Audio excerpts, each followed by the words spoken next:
Okay, we are live. I am so excited to be here with all of you. I know I have a core group of students who try to make it to the lives, and I love it. I feel like we're already a little bit of a watercolor family, and it's been really fun to paint with all of you. Um, so thank you for being here. We're going to paint the Corgi today. I'm really going to try really hard to finish this in less than 2 hours. 2 hours. We're going to try because I have a commitment I made at 12:30 today. So, yeah, it's gonna be exciting, and I'm really excited to paint this Corgi. The picture is from Christina. Her Corgi is just the most gorgeous thing. I mean, Corgis always have a smile on their face, right? So this is gonna be a lot of fun to paint. We're gonna use a nice pop of ultramarine blue for that highlight color, that light kind of reflecting off the Corgi's black fur. That's gonna be a ton of fun. So I want to try to start painting right away, but I want to know if you want to see any specific videos in March and any questions you might have, because I will, especially if we need some drying time, take a look at the chat and answer your questions as we're painting. So let's just get started right away with the painting planner. You can see the reference photo is in the video's description, so pop that up if you're painting along with me right now. Pop it up on a screen, print it out, whatever you need to do to be able to see it while we're painting. And I don't know about you, but I love listening to music. So if I were you, I'd have some music on in the background, set the mood, and just enjoy your painting time. We're gonna start right away with the painting planner. This is also in the video's description. So today we are painting the Corgi. I actually don't know her name, his or her name yet. So that will come in time. And the mood, I just feel like, is happy. Just kind of a happy mood. So hopefully when you see a picture you want to paint, you get inspired and you feel like a mood. And usually I get inspired and pick some highlight and shadow colors to work with, and that's kind of what sets the stage. Something that gets me excited to paint it typically will then funnel my kind of decisions I make for colors and techniques and things. So we always like to start with the eyes just to get those right. I want to use quinacridone gold for those beautiful for the beautiful gold irises, and then of course he'll have some blue highlights. And then we're going to go and put our first layer on the nose and the muzzle, doing that beautiful pink tongue. The colors I'm going to go with for this one are pretty going to be natural. I'm going to try to do some natural colors, but then throw in some Azo yellow on the orange that the Corgi has, and of course that bright pop of ultramarine blue on the reflective area of the black fur. And then we are going to go ahead and we'll go ahead and maybe, the ears are a little bit different on this one because they're so fluffy and furry that they're almost just part of the light side and the dark side of the painting. But I do think it'll need a couple layers. So let's just see if maybe the ears make sense to do next. And we're gonna make sure that we know that these are probably gonna require some layers of fur after we have like that initial layer of color dry to layer on some fur over it. And then we'll go ahead and do the dark side. I always try to paint the dark side first. I mean, if it does depend on the photo, sometimes maybe the light side would make more sense. But for the most part, 90% of the time, I like to do the dark side first, just so I don't overpaint the light side. And this light side has this beautiful reflection. So we're gonna do ultramarine blue reflections. The other thing is I'm planning to use all of my colors. Cobalt teal is still tentative, but it might be really pretty as part of that ultramarine blue, but the ultramarine blue might be really pretty by itself, so it doesn't get muddy, because we know cobalt teal has a little bit of opacity to it, and we might want that ultramarine to be just really pure, punchy ultramarine. Could look really good. So I don't have to play around with too many. I'm not really mixing a lot of colors except for the orange fur. So why don't we go ahead and just get a little bit of an idea of the fur, the tongue, and the highlight that we want to use. So I'll even label that.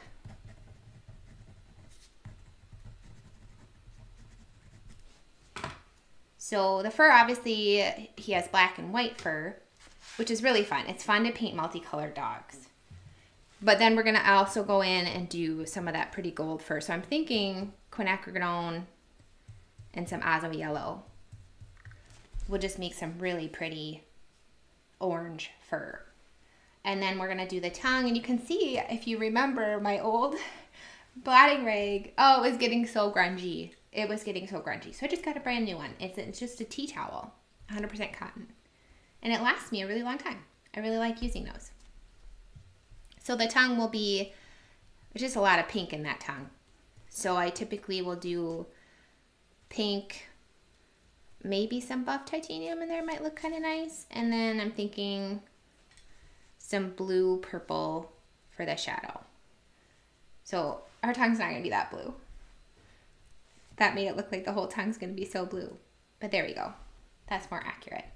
That's looking really pretty. And then, of course, we're going to do the highlight. I'm just going to see if a really pure, beautiful, and that's going to look so good. So I'm going to try to do this. And then, of course, we'll have our neutral tint for the black. And I'm thinking, yeah, but we might use some buff titanium, too, for those more transition areas between the fur colors. We'll see. So that's our painting planner. That's what we're going to reference as we go so that we don't have to make these big decisions as we're painting. So we are going to start with the eyes. I tried to make them nice and dark for you to be able to see where I'm painting. I can see some video ideas coming in on the chat, so that's awesome. Keep sending me those. I think we're going to continue. I'm thinking we're going to continue the dog theme and do a lot of dogs again in March.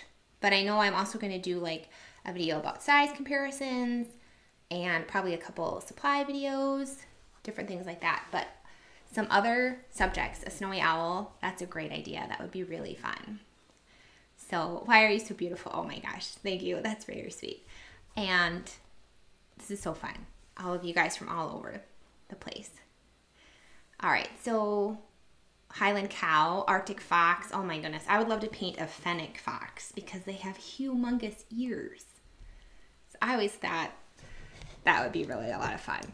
So we'll just see if we can get some, if I can get my hands on some cool reference photos. So 3-step eyes. You know me, I'm going to start with my neutral tint. And I have my silver black velvet brush. I'm getting a heavy mix of neutral tint. And then it's not blotted because I want there to be a lot of water and paint on here, but I do like to kind of scrape it on the edge of my palette so that it's not just soaked with water. Because we don't need a whole pool of water down here. We just need a nice heavy mix that will drop onto the paper. I am working on Kilimanjaro today. I have a whole bunch of Kilimanjaro that it's not my favorite paper, but it is a very reliable, nice paper to use. And the other thing that I've noticed, especially since doing commissions, is that Kilimanjaro is truly 22 by 30 inches versus like Arches and Fabriano, I think because they're European made, don't quote me on that, are bigger. They actually are a little bit bigger. So when I do commissions on those papers, I actually have to trim them that 22 inches. I always have to trim 2 inches off the long side to get them down to 28.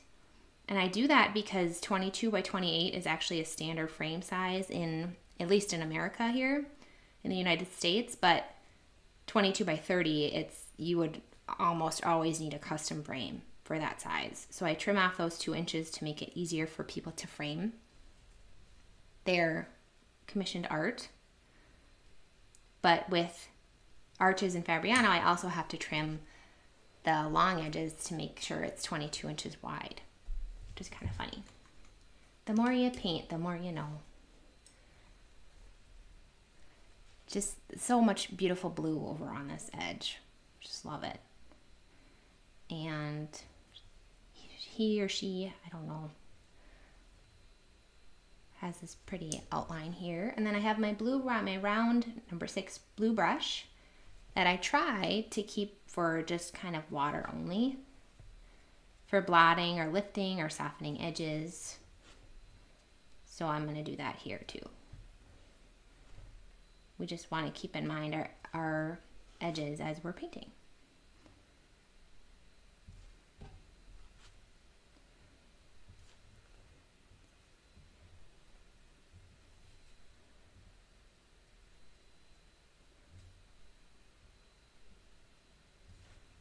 And then this little guy also has a big, big blue highlight in his eye. So I'm just going to paint a little bit of black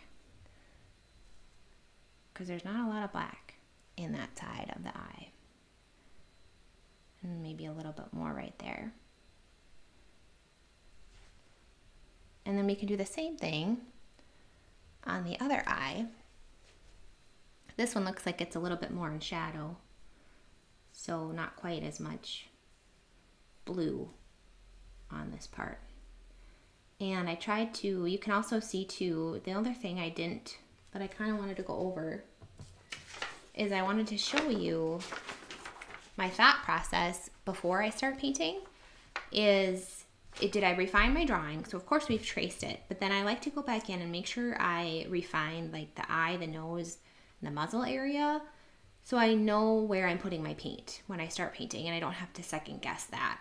And I also like to just make sure it looks good, because if it doesn't look good as a drawing, it won't look good as a painting. So I want it to look accurate and proportional. And then I just ask myself, do I need masking? For this particular dog, I don't. The whiskers are black. He has some white fur, but we're gonna just work around that with pulling color, I think. And then of course, you want to get your supplies ready, and then we already did our painting planner. So I just wanted to show you my thought process with that.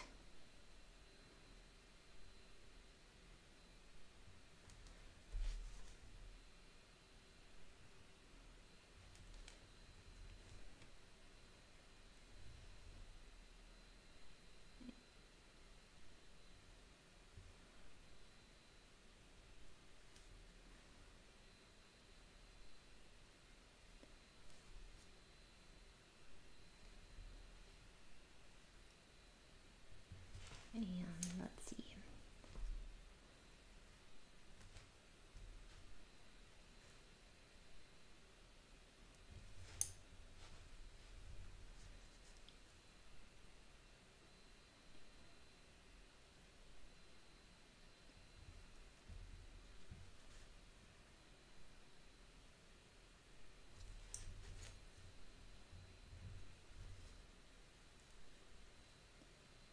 Just softening that black into the reflection a little bit. Well, into that highlight, I suppose. It's not really a reflection, but that looks really nice. And I'm gonna kind of soften some more over here too. And I'm just putting some water in there too to see if I can make it look cool and blend in pretty neat ways up into that lighter part of the eye.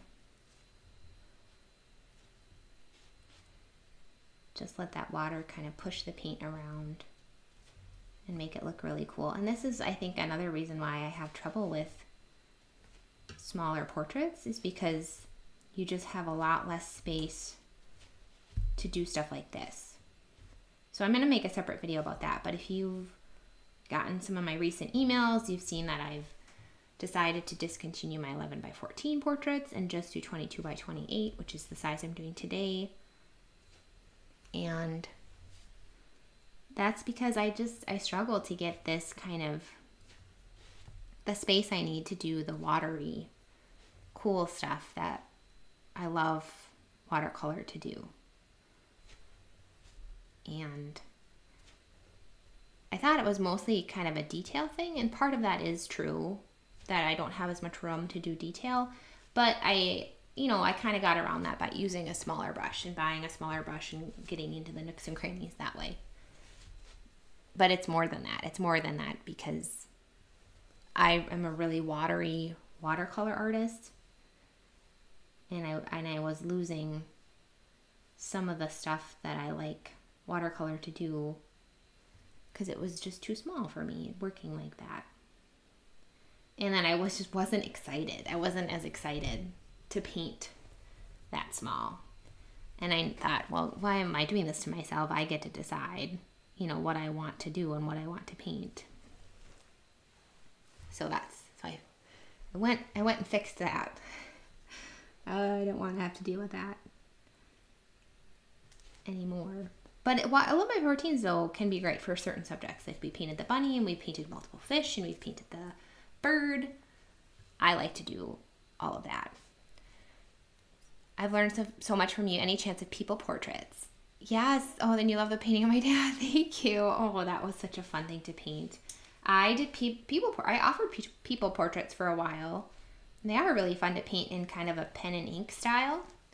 So I'm definitely not opposed to painting people. I found that it's more fun to paint men because they have, like, sometimes they have whiskers and beards, and that's really fun to paint.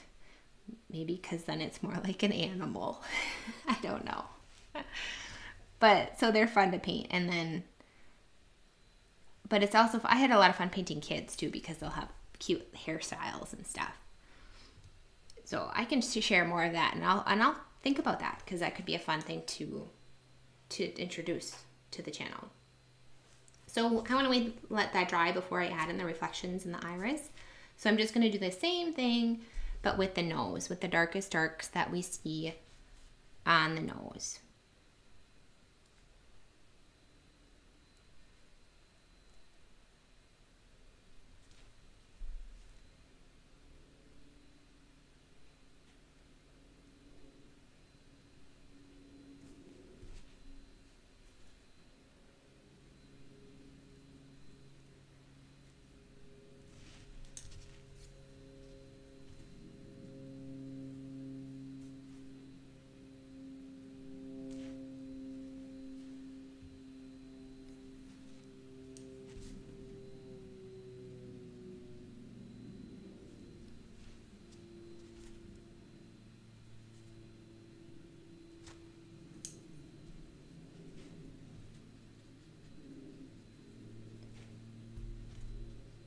And then just blotting some of these edges and softening them up, but it's very wet right now, so I don't want to go crazy with that too much.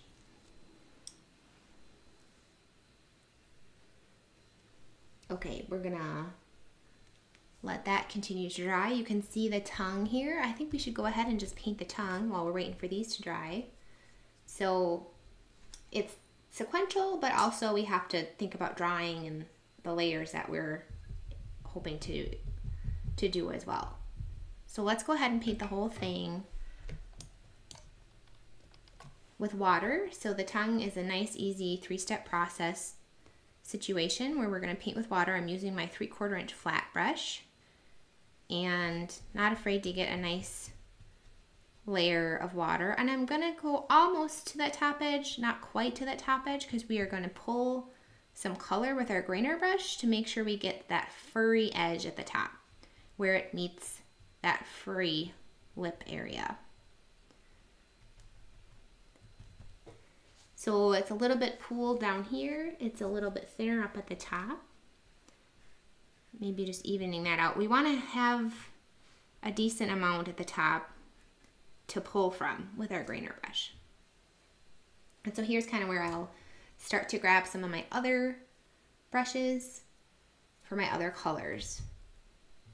So let's start with our opera pink / quinacridone magenta / wild fuchsia / wood rich opera.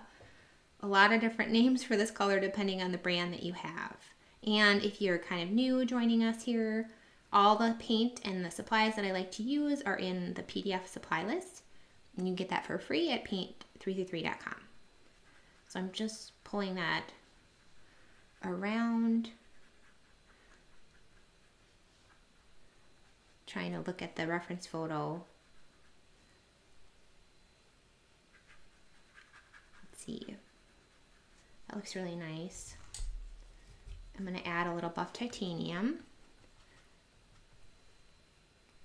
Heavy mix on a nice wet brush so it actually lays down that buff titanium.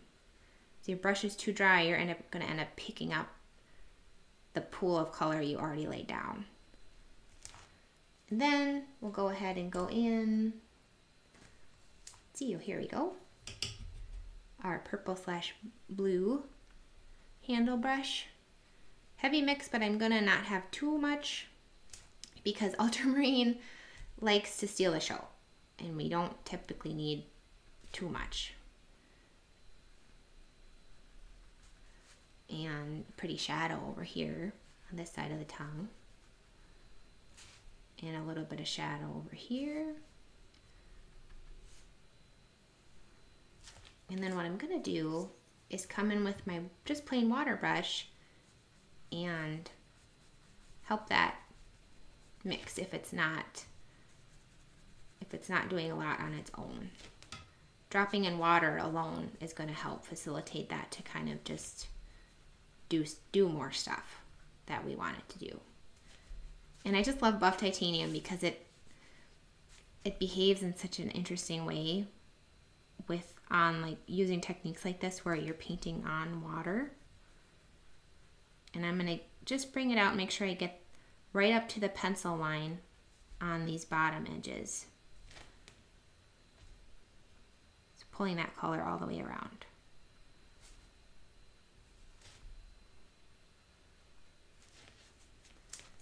I'm going to go ahead, and this is just looking a little too blue, putting in a little bit more pink on the shadow part.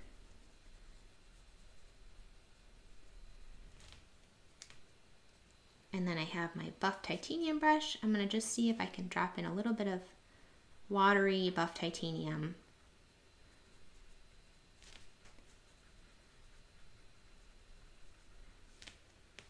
And let that hang out and mix a little bit.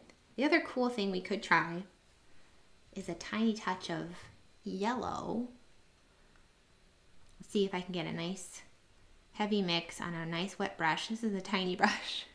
I'm running out of size 6s. We'll see what happens when you just put a little bit over in this area, how it might dry. This is pooling so much so that if we kind of let it be, it might bloom back into the tongue, which I don't mind. I think blooms are part of why watercolor can look so good. But it's helpful just to know that is how blooms happen, in case you don't want it to be in a certain spot. Let's see, we have our watery brush. I'm like taking out water just to put a bunch of water back in. But at some point you kind of just want to let it go and let it be and see how it dries. So we have our grainer brush, and I go ahead and just wet it down to get the bristles wet and blot it. And then we're going to pull up that color. And it looks like the hair on the lip area right here is pretty short. So we don't have to make really long brush strokes, but just kind of short, suggestive, furry edge right here. And this reference photo too isn't the super highest resolution either. But that's a good thing sometimes, because then we have a little bit more room to interpret the photo. Interpretate the photo. I am going to put a little bit more ultramarine over here. I don't know. We'll see. That could look kind of cool. I like what's happening here. We're going to see how that dries. That might not still be there when it's dry.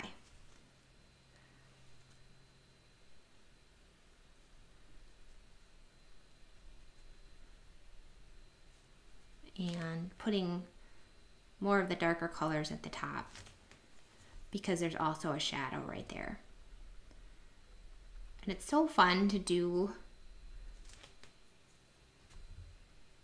these pretty watery areas, especially if you've just been doing like these outlines for a while and it's kind of monotonous and not as exciting because you're just putting paint on dry paper and you know what's going to happen.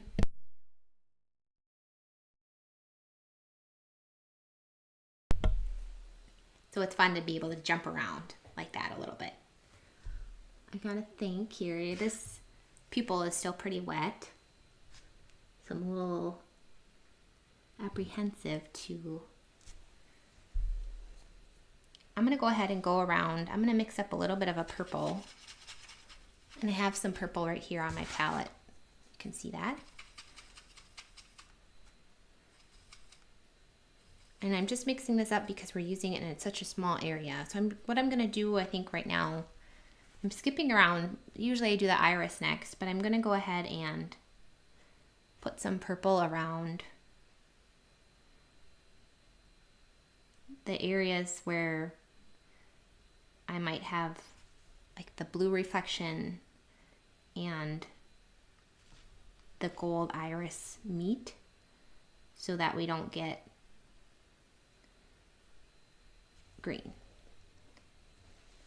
So just a little layer of purple, nothing crazy.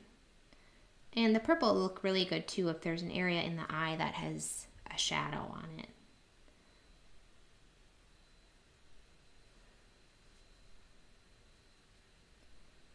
So let's see. There we go.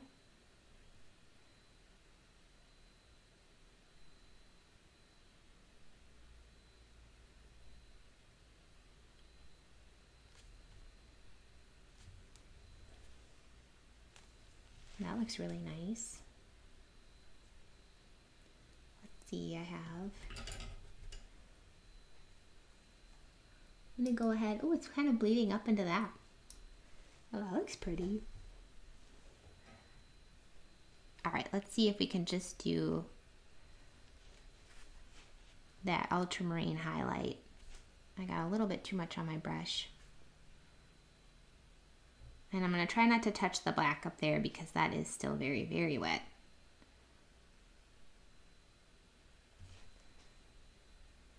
And lifting a little bit out. I don't want it to be too crazy, but I just love that pretty ultramarine up there. Looks really good. A little bit more.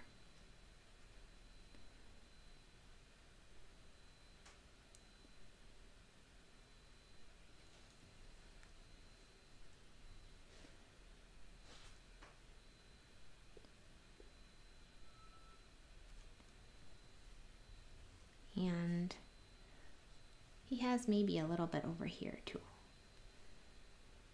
So I'll put some right here.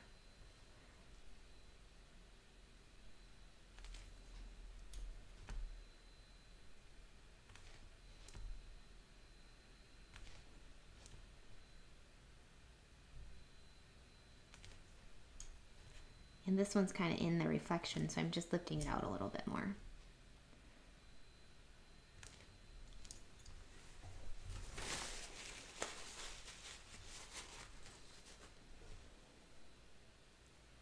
Oh, and that looks fun.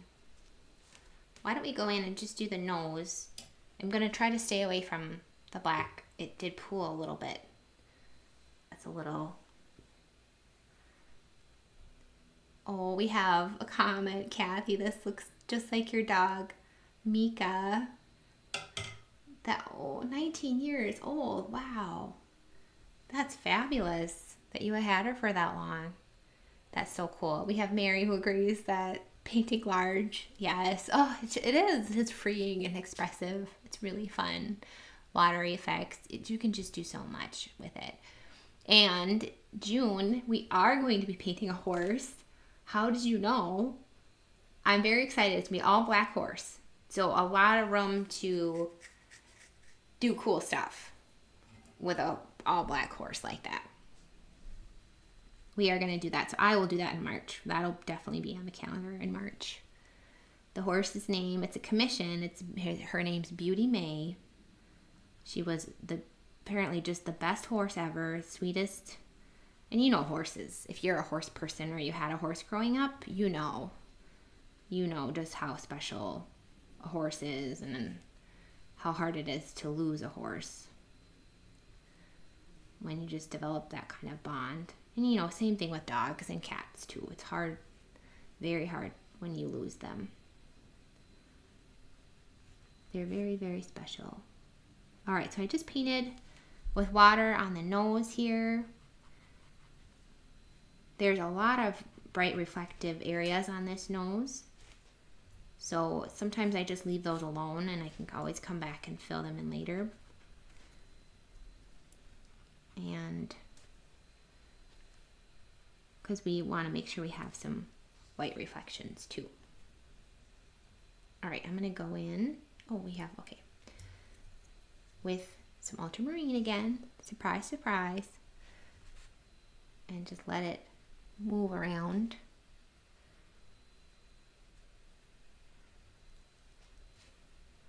Bring it down here, and I think we'll make the bottom of the nose more purple.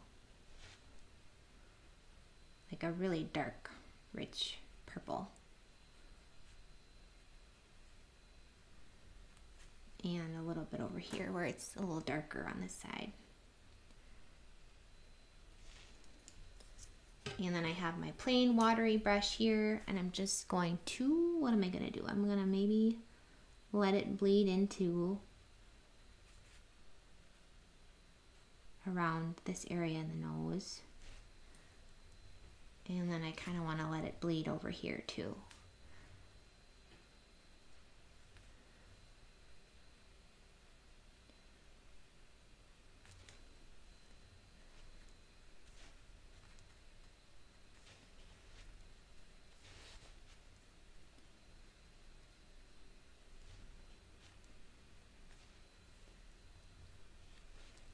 And let's see, we can let it bleed into this reflection a little bit here.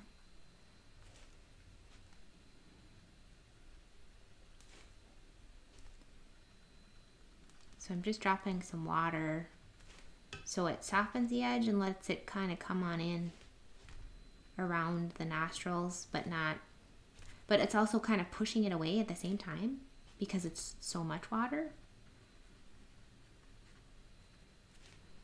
That's kind of fun way to do it. We'll see if that works. Okay. Let's bring it over here. I'm gonna kind of do the same thing.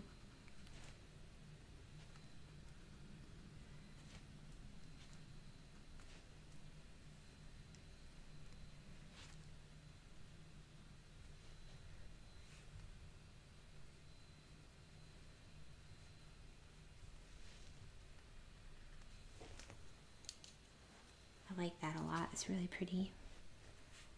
Put a little bit of pink over here maybe. Get it, because this is the light side. The light side's kind of like this area of the painting. It's not just because of the way that his head is tilted. It's kind of pretty like that.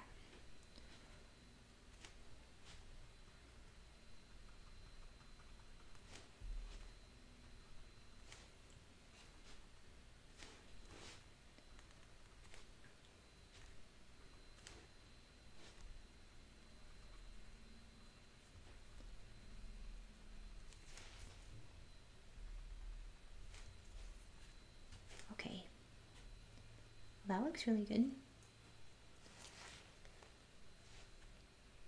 See if I can drop a little bit more pink over here.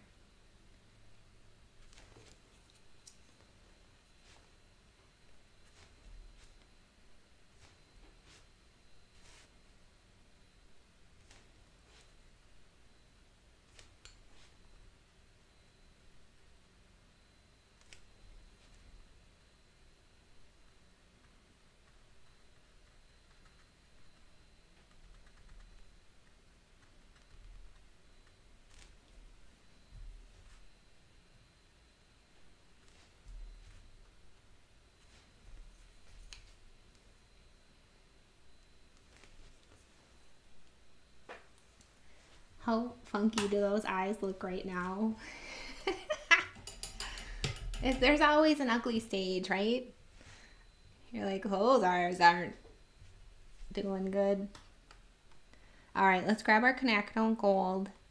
Let's put the iris in. I have a nice heavy mix on a nice wet brush because we're gonna go ahead and let this pool if we put a lot down, which we are.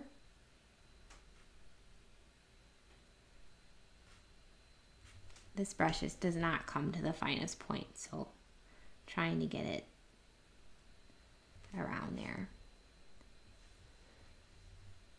And kind of looks like this is part of the pupil a little bit. So I'm going to go ahead and put it in this little reflective area too. I think it needed to go in there. All right, I'm just gonna dab. This clearly still has purple on it. I dabbed it off. I'm gonna see if I can kind of blend it, because it's a little ambiguous where the pupil ends and the iris begins at the bottom of the eye. So I'm softening that up a little bit with this residual purple that I have on the brush.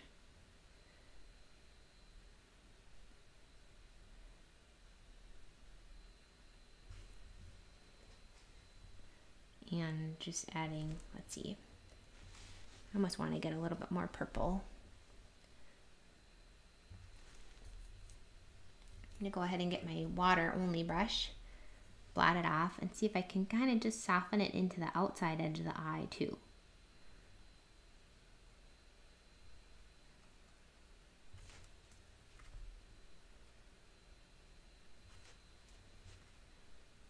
So I'm kind of softening that black that we laid down already.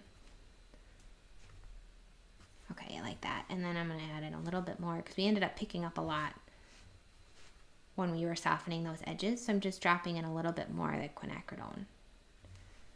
And we can come in and lift out some of that too if we need to. So same thing on this side. Let's see, we have kind of a similar thing going on where we're not quite sure where the parts of the eye begin and end. So I'm going to go ahead and just not be afraid to kind of put it, kind of scrub it in a little bit. And it looks like there's a little bit up here. Scrubbing that in. I'm going to try to stay away from that blue though if I can. Let's see, I'm going to come in with my purple now and bring it up into the pupil area.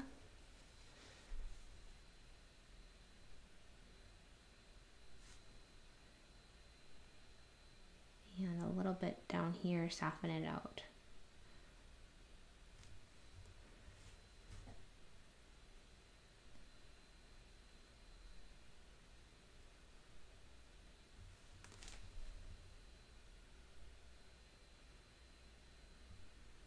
And I'm even bringing it up a little bit into like the eyelid area.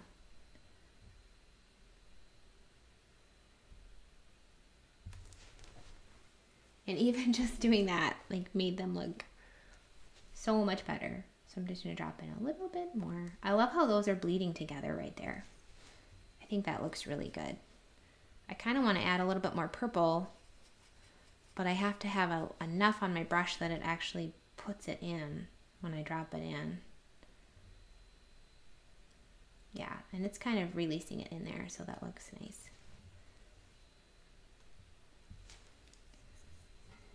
And then let's see, I'm going to just have a really blotted, almost dry brush and kind of soften these together here. Just soften that black line, scrubbing it away a little bit.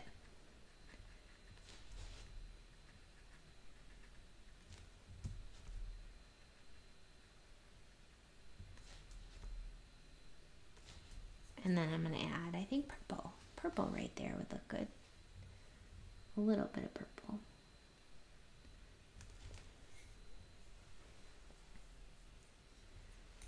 And let's see if we have a nice area of purple right here. I'm going to put a little bit more in. I'm going to go ahead and actually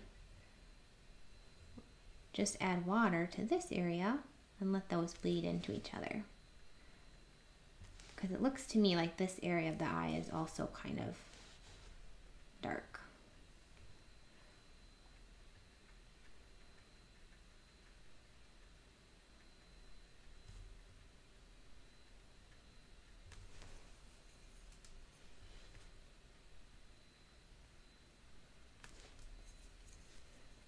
And put a little bit more purple right here.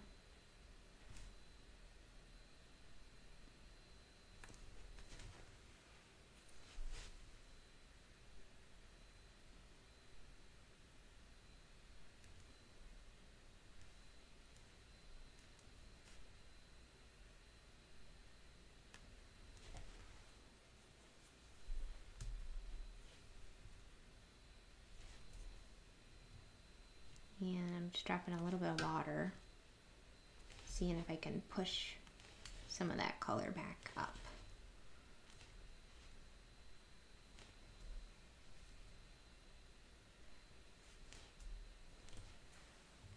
Well, let's see if we can kind of do that over here. I kind of have to lift it too to get a little bit of a highlight. Look, kind of look nice around this edge.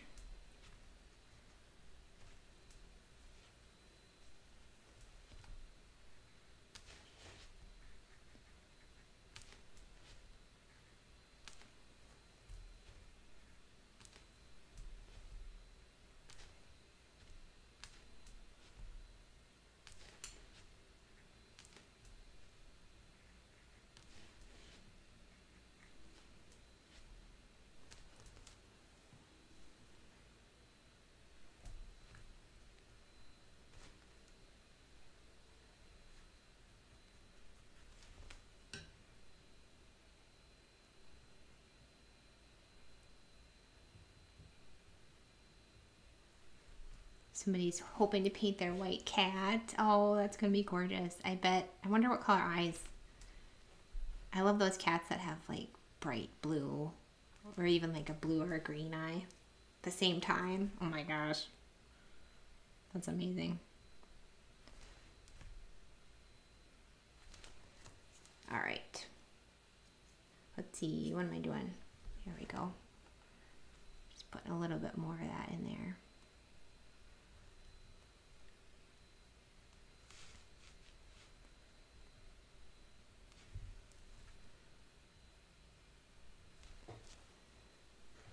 And a little bit more right here.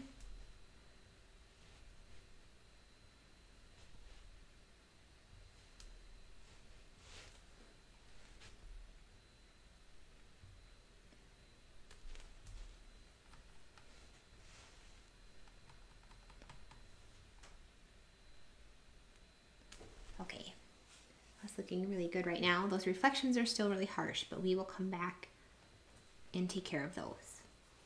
Let's finish out or keep working on the nose, because that's looking a little goofy too right now. So it's still a little bit wet. Let's see, we're gonna just add in some layers.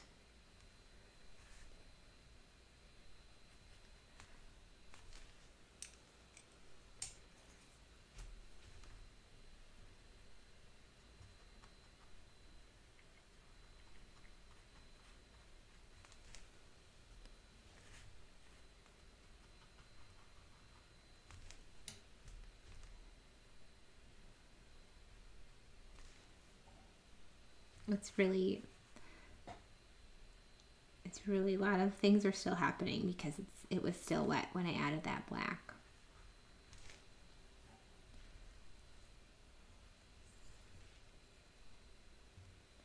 So I'm just trying to get in a little bit more color.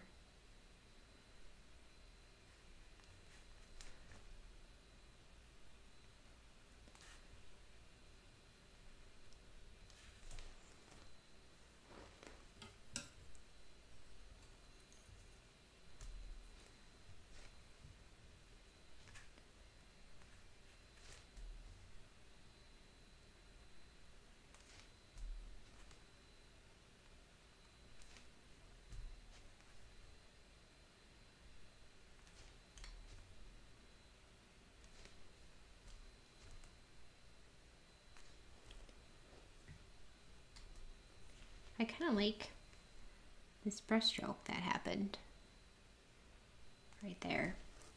Well, it looks kind of cool. I'm gonna see if I could just keep that. Let's put a little bit of, I really wanted a little bit more pink over here.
So I'm just kind of lifting and scrubbing a little bit, trying to find a balance of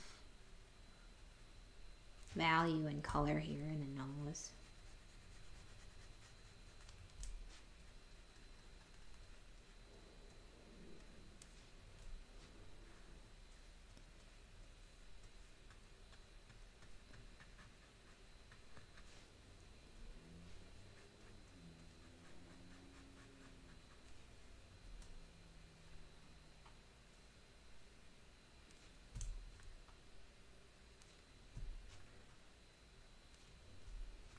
I'm really lifting out this highlight over here and adding color and kind of doing everything at the same time.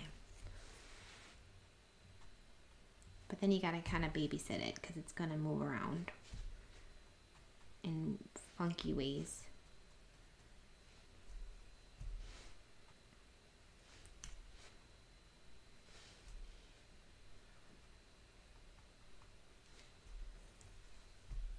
And then I just wanted to soften this black edge too. Make that look a little bit nicer.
And I just added some water to push the paint around a little bit too.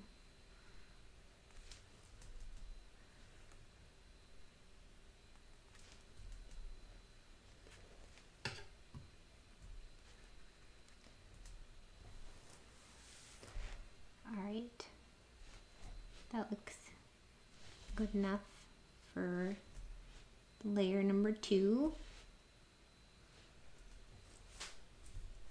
And I'll probably come back in and do some cool stuff's happening. Another layer to refine some of those shapes so it doesn't look so kind of odd.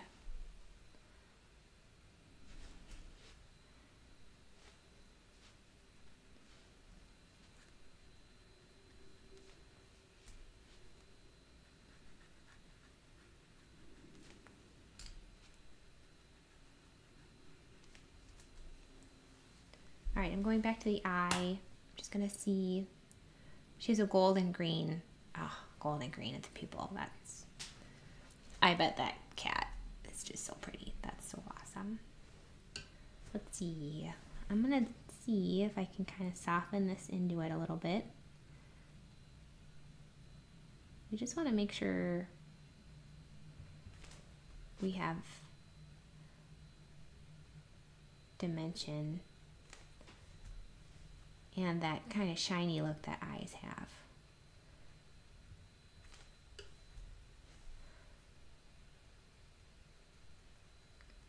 So I'm lifting out a little bit of that gold.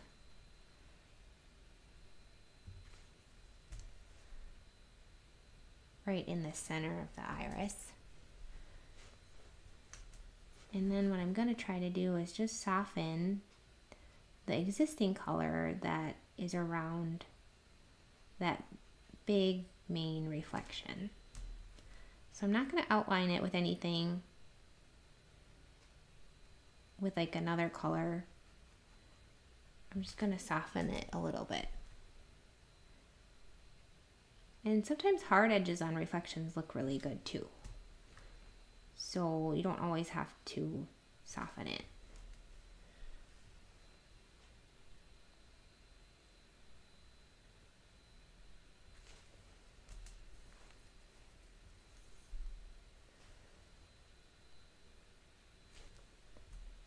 And then this nice little white area that we have, I'm gonna lift this out quick, just so this dries a little bit faster.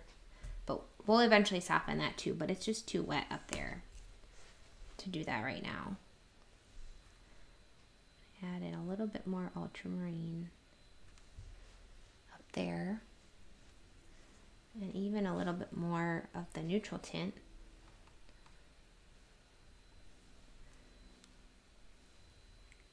Just to make this pupil a little bit bigger. And this is usually where I get kind of shiny spots on the eyes, because I end up doing layers of that black color and it dries a little shiny. And that's a big reason why I like to finish it with Dorlan's, because it evens that out and makes it the same kind of level of shine as the rest of the painting.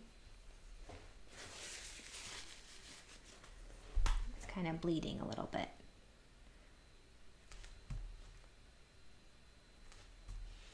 I'm going to go ahead and put a little bit more gold.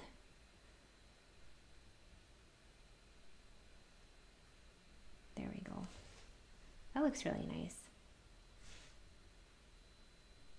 Really like that. That turned out really pretty. All right, let's wait for the rest of that to dry. Let's see what's happening over here.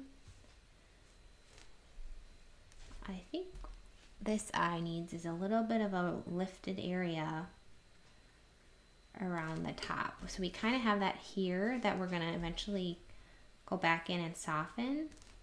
But this is kind of cool because you can see now the differences in like saving a white area and then just lifting a white area. There's a couple ways you can do it. And lifting can just look really good because it will have those colors underneath it kind of pop through.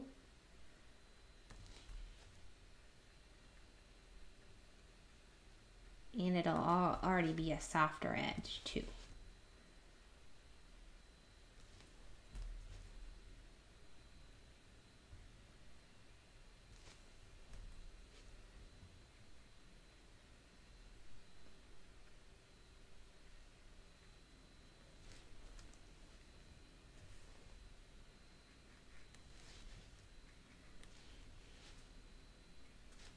And then we can do a similar thing too, where we just soften the reflection, pulling a little bit of that color in that's around it into the reflection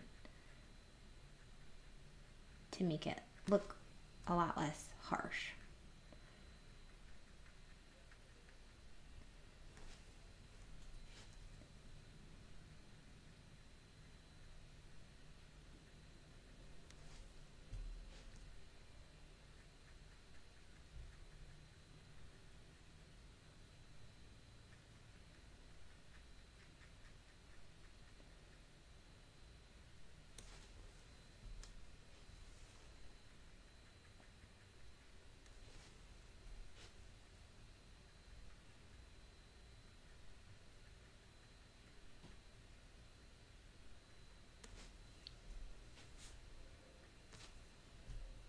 This is a little bleeding a little bit more.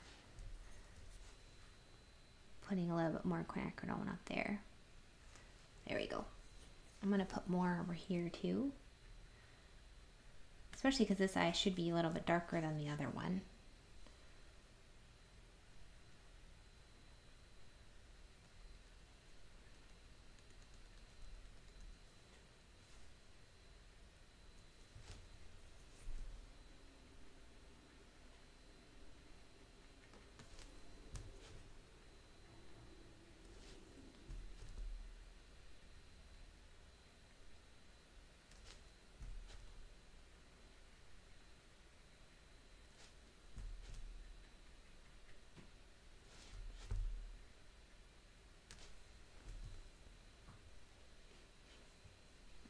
plop some water in there.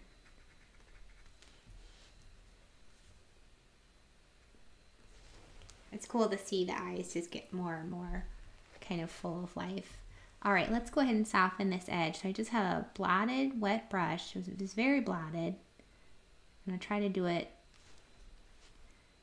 in one nice little pass there. That looks really good. I don't think I need to do anything further with that. I do need to come in with black once it's dry and refine some of those edges. Where are we going? Here we go. And we're going to do the same thing with this little white of his eye.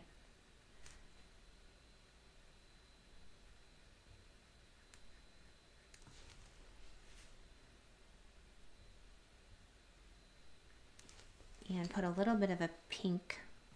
So I like to get some buff titanium and a little bit of that opera pink. Just throw a little bit of that in there. And then add some water so it can kind of mix around in pretty ways.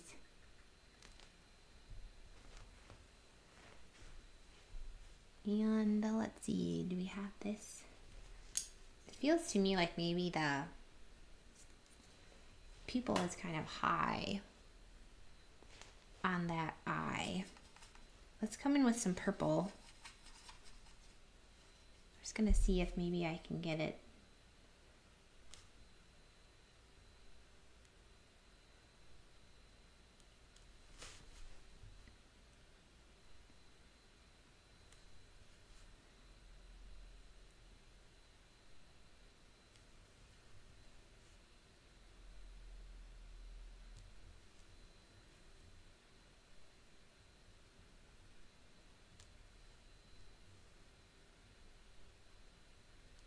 Make it a little bit lower. But I can always come back to that and just see how that looks later.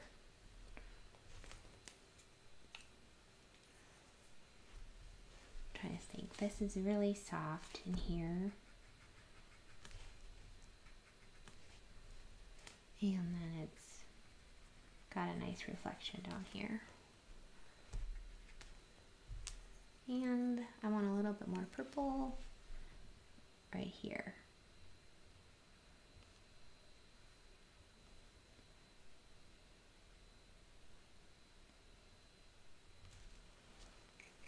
Okay, that's good enough for now. I want the nose to dry a little bit more before we go back in with black. Let's see, we can do, the tongue dried really cool, I think. Like, that looks really neat. I like that a lot. We can maybe go ahead with the muzzle a little bit. Sometimes I can't help myself. I just have to fuss with it a little bit. But this will be fun. Let's go ahead and just finish off this lip area, and then we're going to start on the ears. So I'm going to go ahead and just paint water where I see black.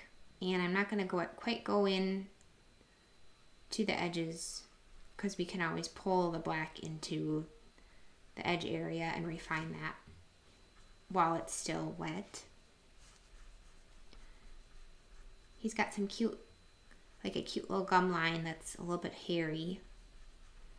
So that's where I'll put the water there. And then this is a small area, but I'm going to just drop in a tiny bit of water over here. And then let's get a nice heavy mix of neutral tint.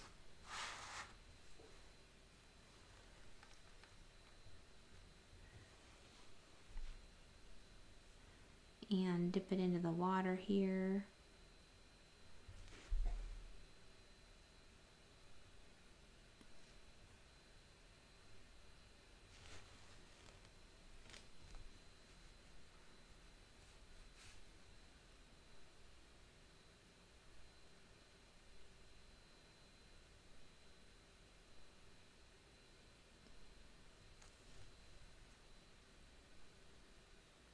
I'm just going around the teeth and bringing it down to that kind of hairier edge And then almost right up against the tongue. Sometimes it looks nice when you leave a little bit of a white space. I'm gonna bring some down here. And while it's down there, I'm gonna go ahead, see if I can pull it a little bit. Looks like there's some white hair right there. So I'm just gonna kind of pull it up into that a little bit.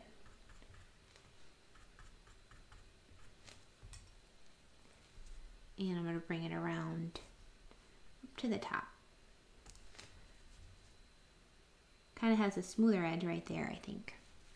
And just dropping some right there so we can go ahead and do the grainer brush fluffy edge up here.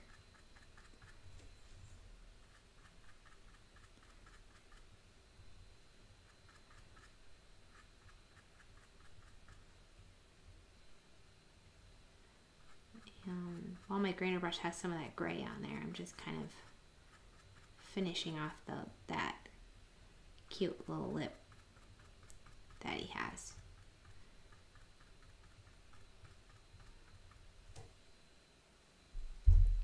You can grab, this one's really wet, but grabbing a little bit on this side too. I'm gonna just bring that closer, a little closer to the tongue. That black shape. I'm going to go ahead and lift off a little bit from that pool and add a little bit of just plain water right there. And then while this is wet, we're going to go ahead and go in with, because gums have those pretty colors in them. You can't really see it in the reference photo, but I think it would look good if we added color. So I'm going to add some pink and some purple. You could just add blue and it'll give you purple too. But I'm just gonna put a little purple in the closer to the black.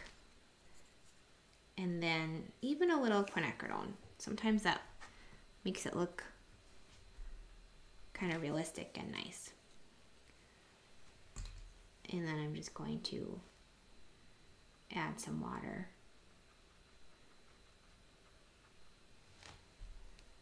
A little bit more pink could look good. A little bit more of that purple down here is looking really pretty. It's like subtle and pretty. And I'm gonna add some water. See if we can get that to mix in pretty ways.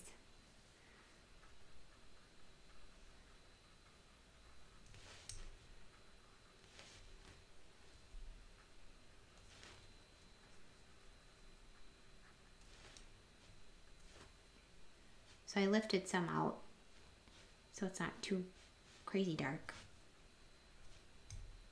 And then I wanted to put a little bit of pink. Well, actually, I'm gonna put a little blue, I think. It looks, I can really see that blue reflection on this side. So adding some of that and then lifting it out. If it was a little dark, so I lifted some of that black, adding some water, and maybe a little bit more of that blue so it bleeds into those watery spots.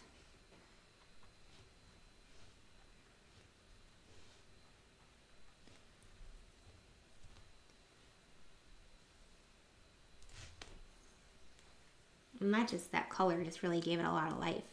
I have my size 2 here. What I'm going to do is just pull while we have all this nice color at our disposal. I'm just going to pull in a little bit of it around the teeth.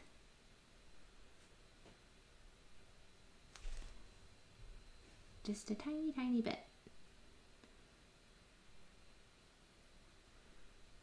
And then once it's dry, we'll pull a little bit more color. But once it's dry, it'll be a lot more controlled and it won't just dive right into the teeth. So this kind of got stronger than I thought it was going to.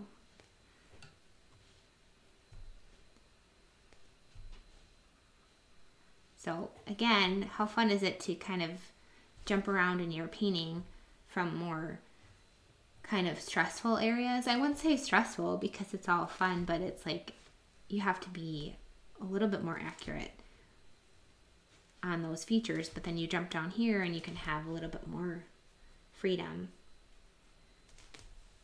and fun with that area. And that looks really good.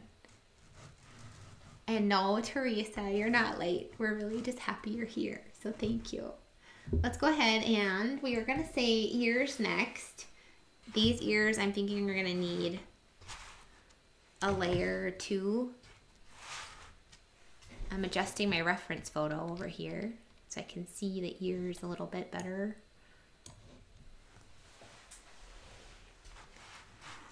And very fluffy, hairy ears. I like the reflected hair.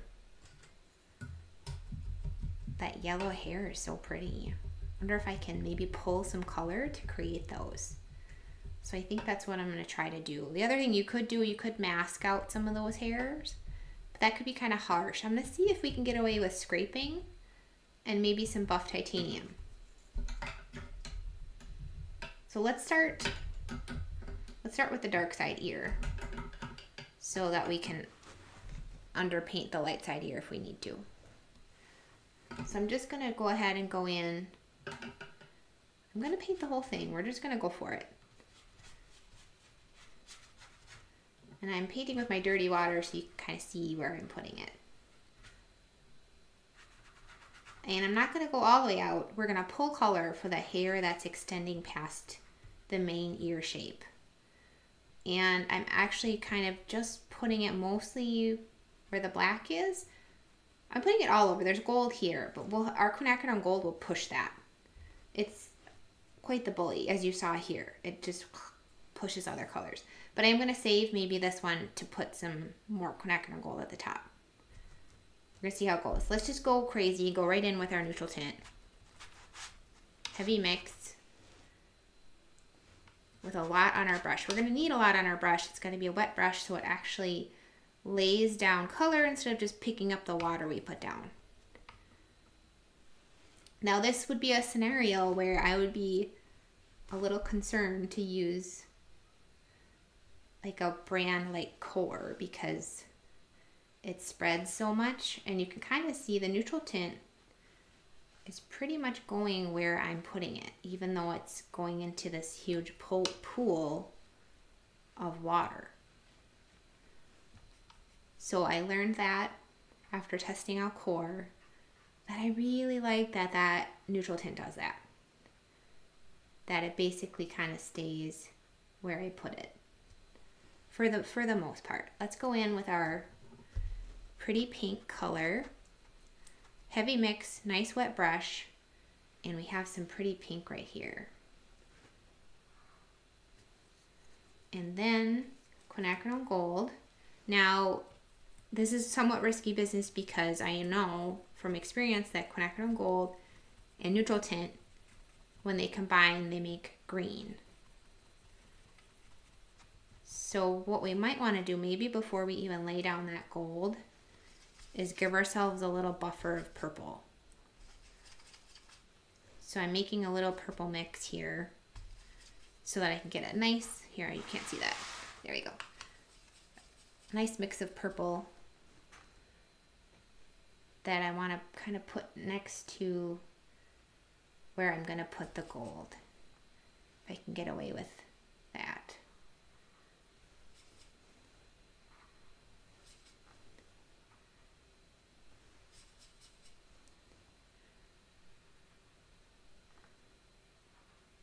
Okay, that looks cool. I also want to make sure, actually, just thinking about the edges right now before it dries too much. He's got some kind of fluffier hair right here. So I'm just pulling a little bit of that color down.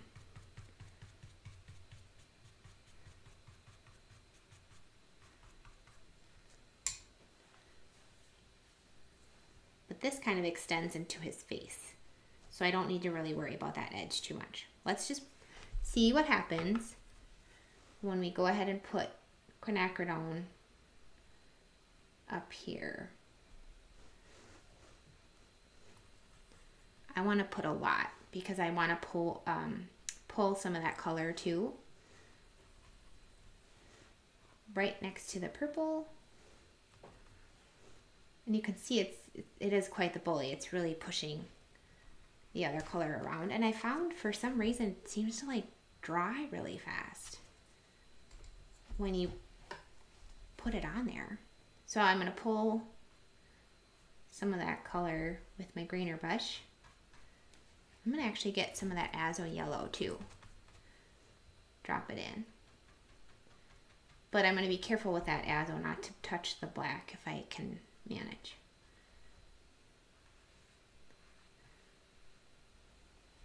If I can. If I could, I only would.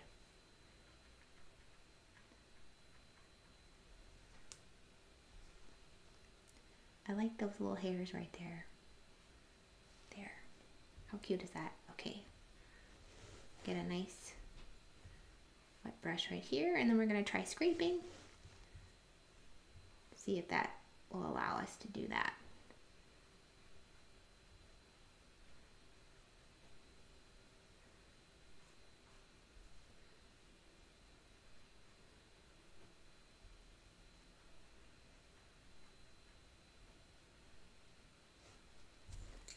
I'm going to put a little bit more water here and get a little bit of this black out of here.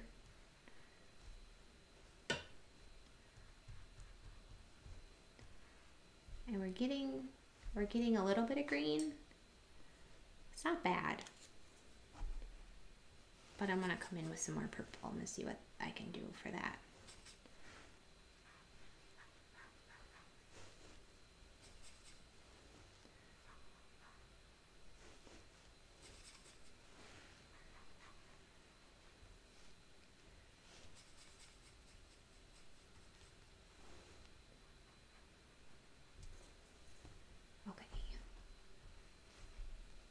Now I'm trying to like think about scraping because I don't want it to get too dry before we scrape. But I also want to make sure the color is accurate right now. I'm going to put a little more quinacridone up here. Let's see if I can even heavy mix of azo. Let's see if this will work.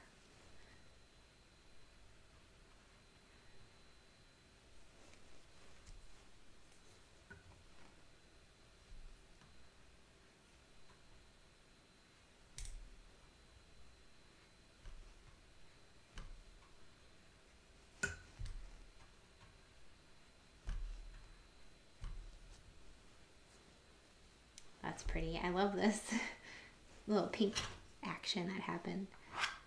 All right, looks like we are in the zone for scraping.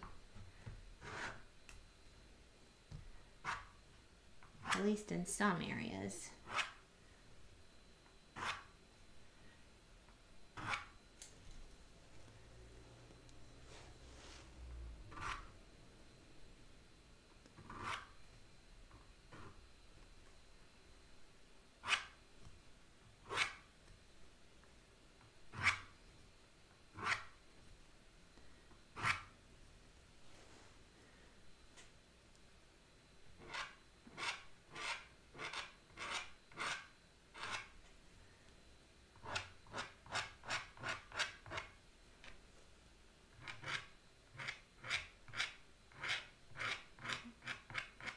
I'm also pulling color, as you can see too, with my palette knife. I'm not just scraping.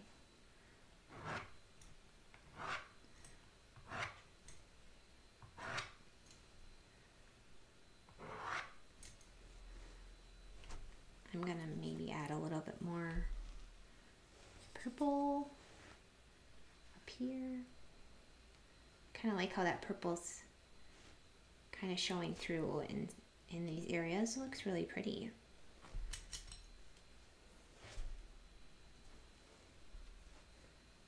I like what's happening with that color.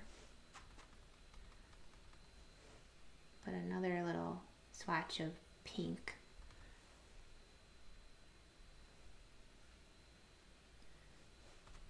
Opera pink, or you know, whatever pink you're using, this opera pink color though works really good for color resist. When you get to that kind of stage of dryness, it can make some really pretty effects with that.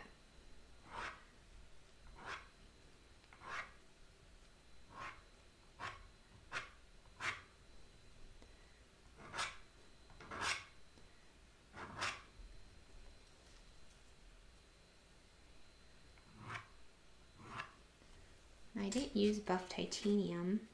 Could see what that does. Let's see.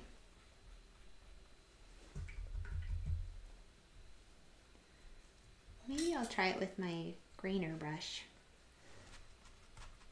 So I'm gonna do a heavy mix, but not too wet. I just want to see if I can kind of get some hairy kind of effects with the grainer brush.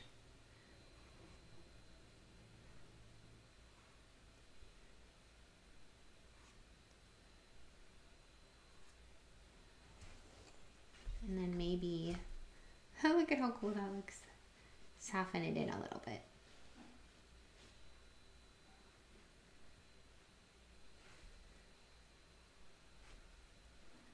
So that might look particularly good, kind of more of as like a top layer.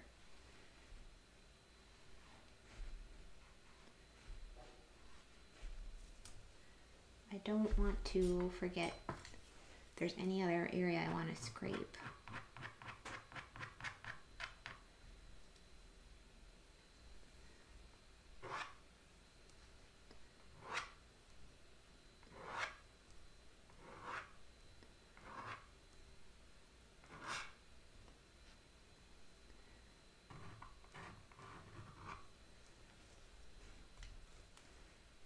I'm gonna lift, I think, too, a little bit in some of this area.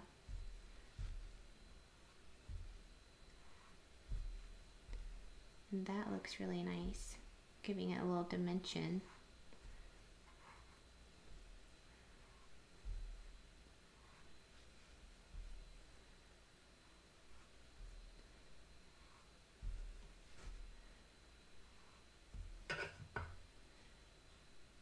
And I even can drop it in water too and do water resist while it's wet, like almost dry, really is kind of what you're looking for there.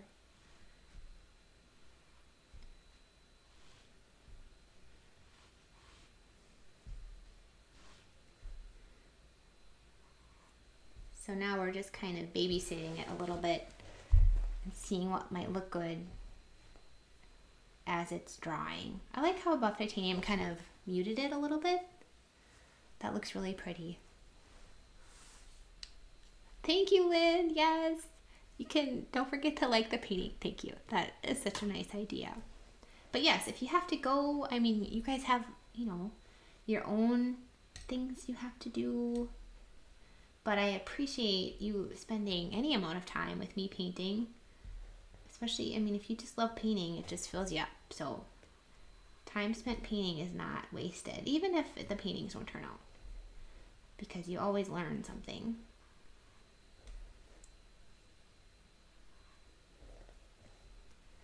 Let's see, I love this lifted area. So I'm just emphasizing that a little bit. And I like how when we're lifting, we're getting a little bit of that blue and purple showing up a little bit better. That's really pretty.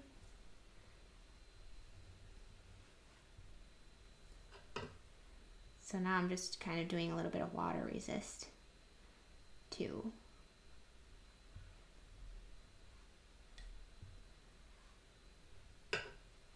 With the side of my flat brush there.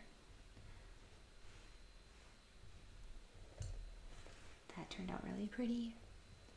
So fun to use these techniques. Just play around and see what happens too. Ton of fun.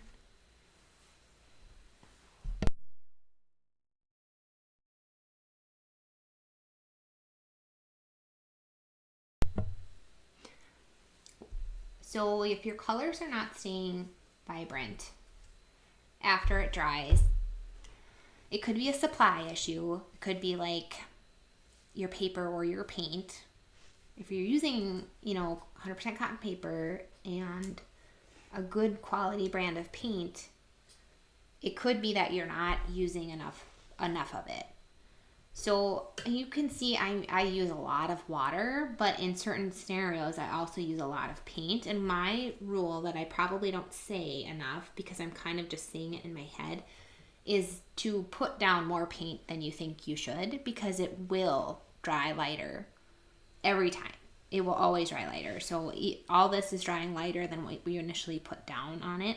Like here especially, you can kind of see how it's losing some of that initial punchiness that it had, and it's just always going to do that.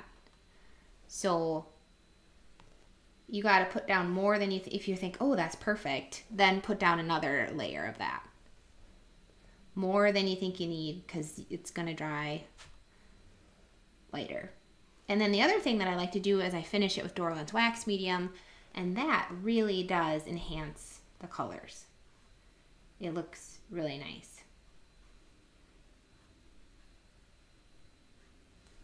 So those are my little workarounds for that.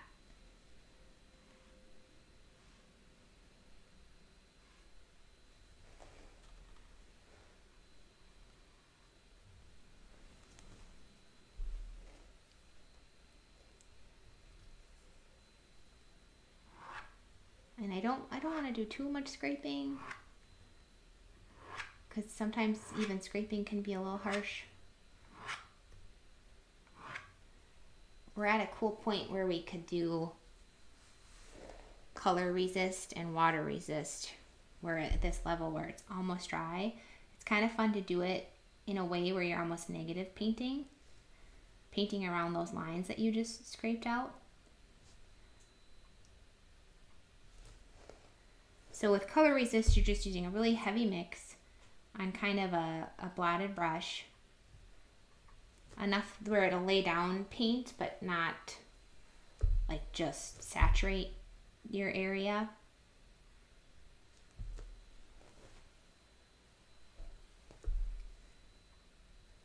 And so we did it with the pink. I'm gonna see if I can come in and do a little bit with the gold. I kind of tried to do it here already. Give it another layer.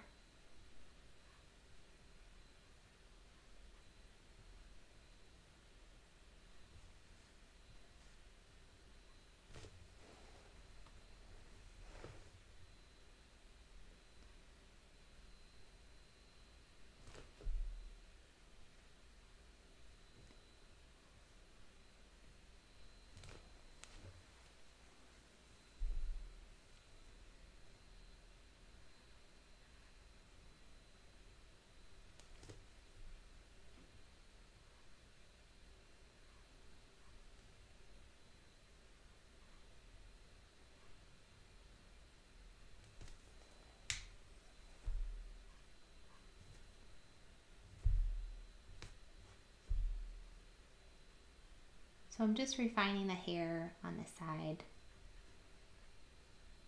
a little bit. And I think it's clear to me that I'm not going to be able to finish in 2 hours. We'll see. There's always hope. Now we know kind of how we approached this year, that maybe the next one will go faster. The only thing is, on the other year, I kind of want it to be more blue than this. But the tricky part is I want it to be blue without being green. So I'm just using a little bit of water resist with my size 2 brush, seeing if I can get some of those hair, like individual hair strands, to show up and look pretty.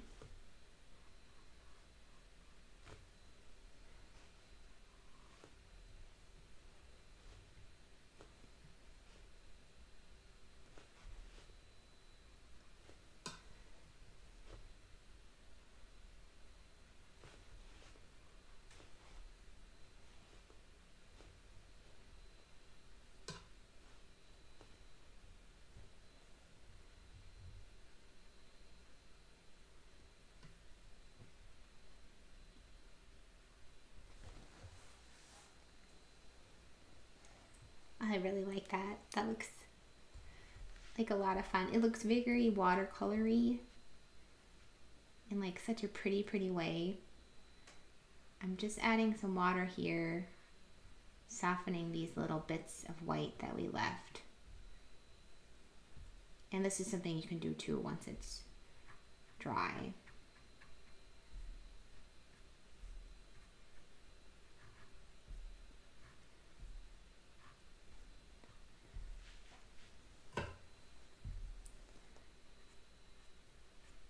Pulling a little bit of, oh, that was really a pool of water right there.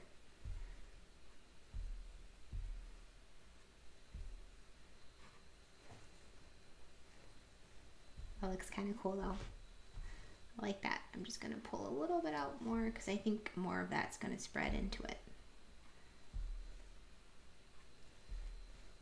Oh, that looks pretty. I like how we lifted that. We got kind of a reflective area right there. Okay, let's move on to the other ear. See if we can kind of... I want you to be able to see it. There we go.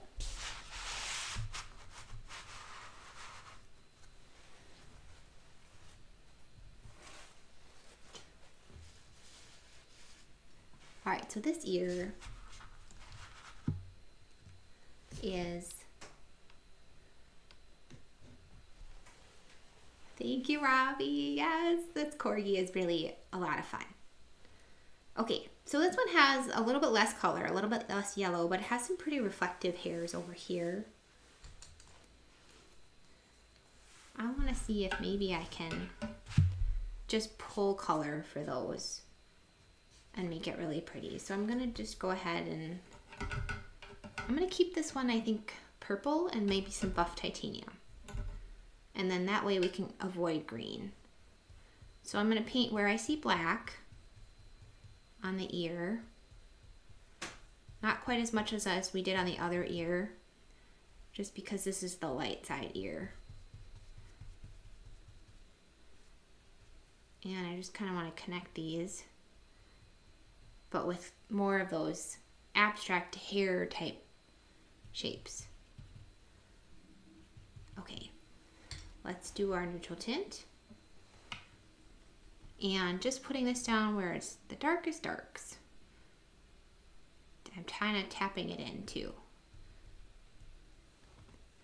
And there's some dark darks over here. Now what we can do is go on to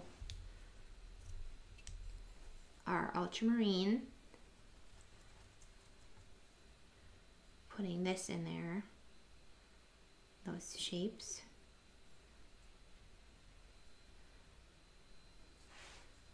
And I think what the really cool on this side is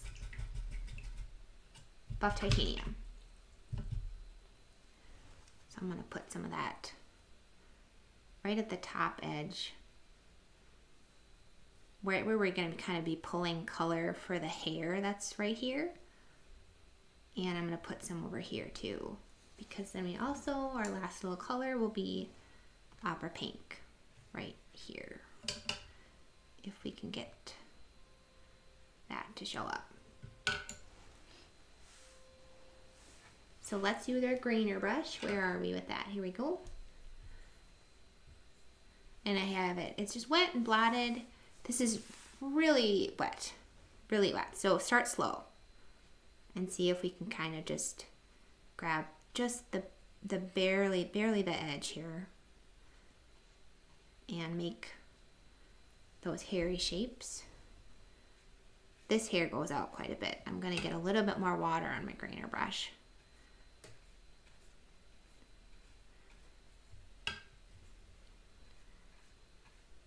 And pull it up.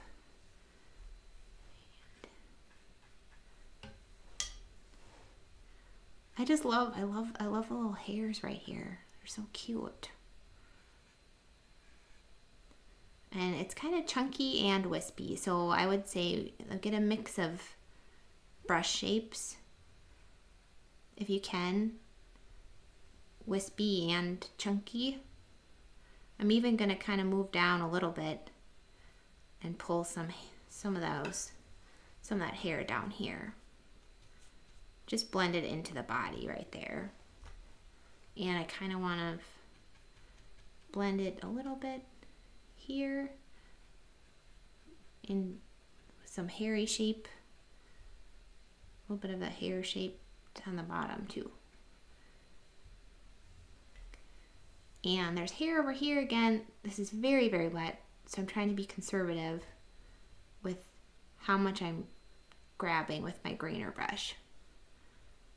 The other thing we can do is wait for it to dry, come in with just a wet brush and make a little haze, kind of a haze of hair too.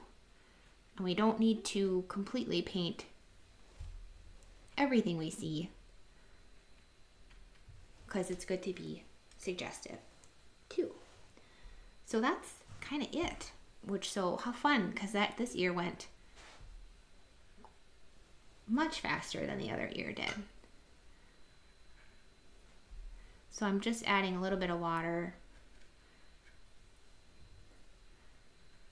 and letting those colors mix together. But I kind of like this white shape in here, so I'm gonna leave that alone. And we can come back and lift and add extra hair of black hair if we need to, too. Let's just check.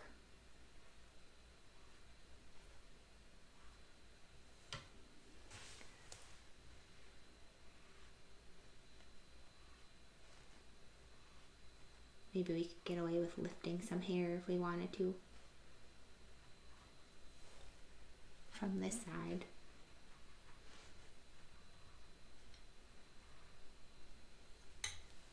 So that looks really good. I don't want it to be too like stringy.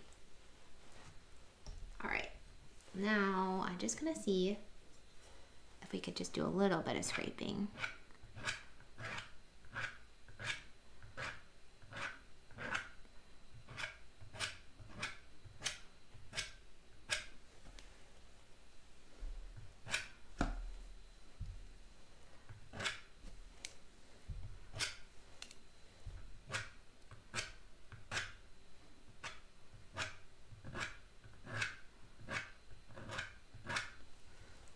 I like that. I don't want to do a little more than that. That's a lot. Okay. So we're making progress. We're making progress. All right, we have a question too. Do you work from wet paint from the tube, or do you dry it first? So what I just do is I just put paint in my palette as I run low. And if it's straight from the tube, I don't need as much because it's already wet. And if it's dried, then I just reactivate it. I kind of scrub it with a wet brush to loosen it and mix it with the water that I put down. So that's what I do. And yeah, that's the cool thing about watercolors. You can let it dry and just reactivate it. And you don't ever really have to clean like your whole palette. Sometimes I'll clean the wells, like these wells, if I'm gonna mix up a new color. That can be a lot of fun. Okay, so in a perfect world, the rest of this painting will go really fast. Let's do the dark side. I think that will help give us a little bit more of a sense of accomplishment, like we're getting closer to being done.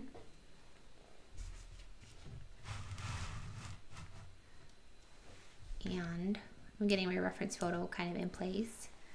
So I'm going to try to make the dark side dark, like a nice neutral tint color, and have a lot of fun with it. So I'm going to get my big wash brush out and go ahead and just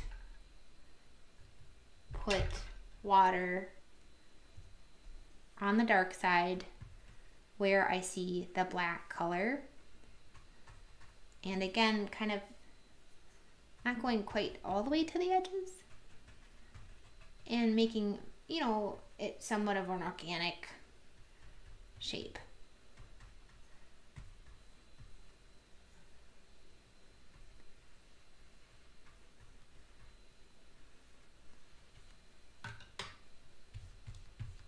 And I'm going into the ear just because that ear kind of blends into the, it seems to me like it's blending into the body.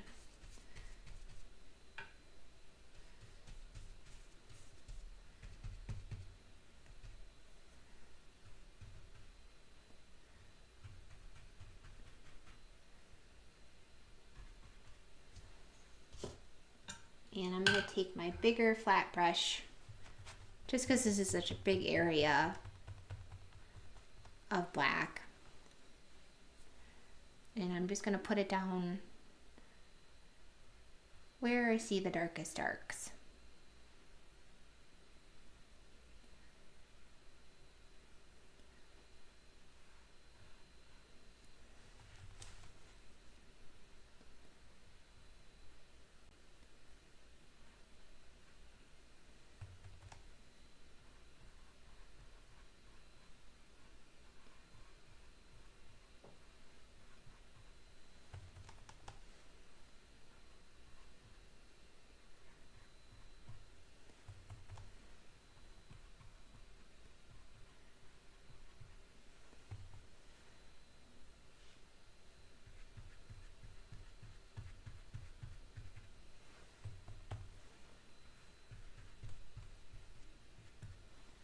And then I'm going to grab my grainer brush, load it with that same black, see if I can kind of get some abstract hair areas.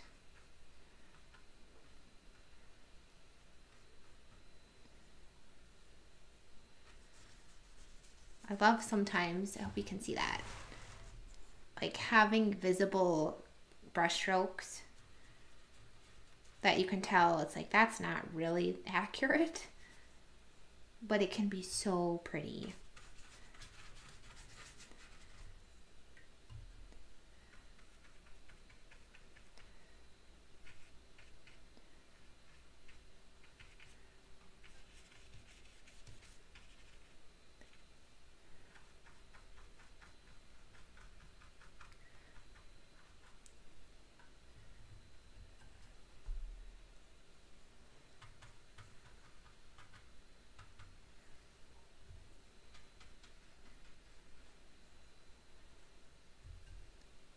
And he's got a lot of black down here too. So I'm just bringing it down into, and this is where you get to have fun because this is the abstract part of the painting process.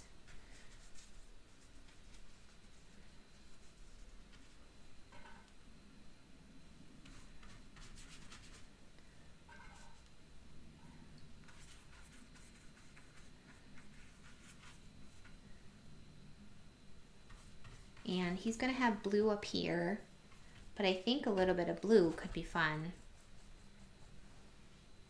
over here too. Just a little bit. And then coming back in with more neutral tint.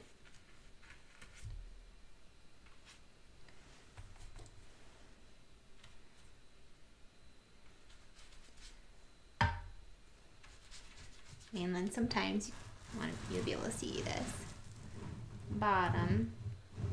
Basically, this is the bottom of my paper. I'm just bringing it. I gotta show you my painting's so big. All the way to the edge. Okay, that's the edge. So I'm just kind of bringing it down and anchoring it. Take my,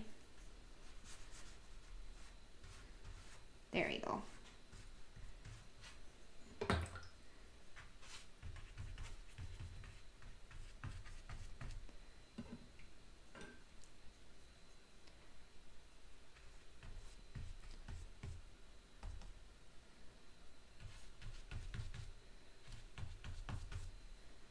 Okay, you can kind of let that just dry however it's going to dry. And then we don't want to forget about our face, our pretty, pretty face. Pulling in some of that color. Although I like kind of how abstract it got up here. I think I just need to soften it. Can you see all this?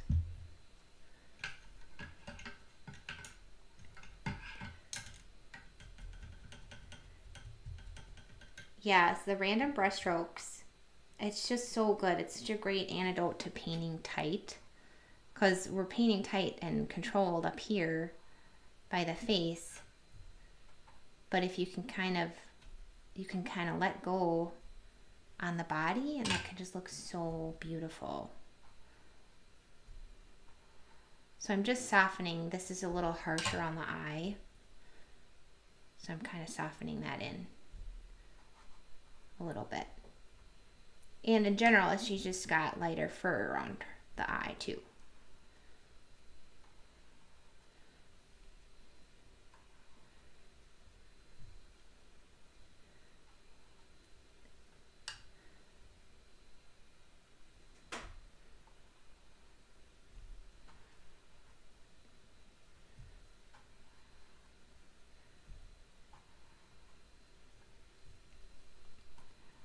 And then we can let this dry and kind of come in with our grainer brush if we need to put some more hairy details near the top. The other thing I might want to do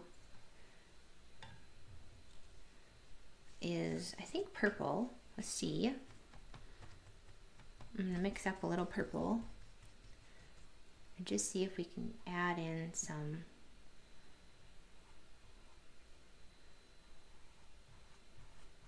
just let that blend a little bit.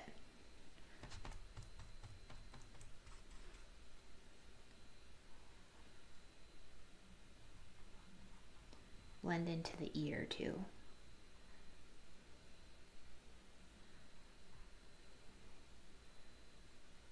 And I'm going to take some purple and put it, let's see, right next to the gold is not a bad idea, because we're going to be putting gold down there.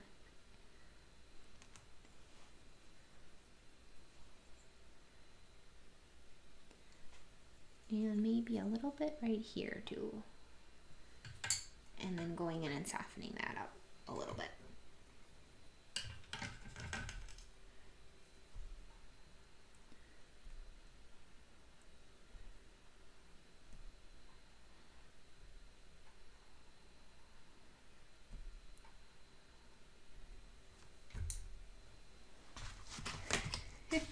It just looks so messy right now. All right, I'm probably getting my painting a little messy too.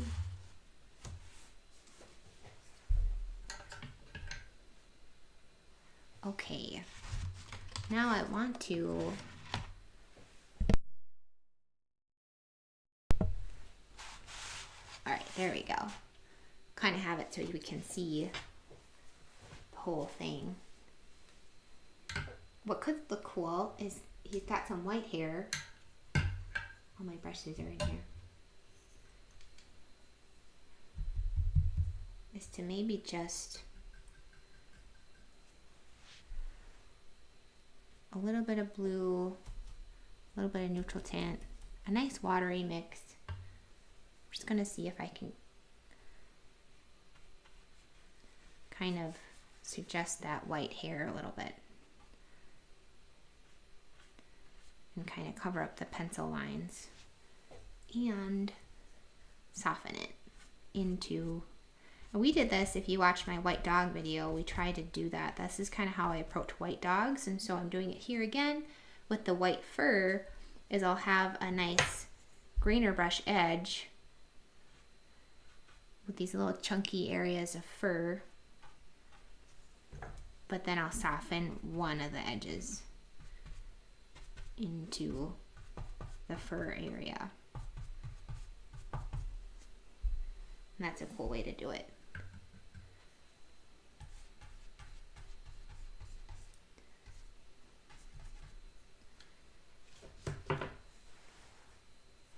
And it's an easy way to do it, because that's how quick it was to paint the white hair. It's crazy.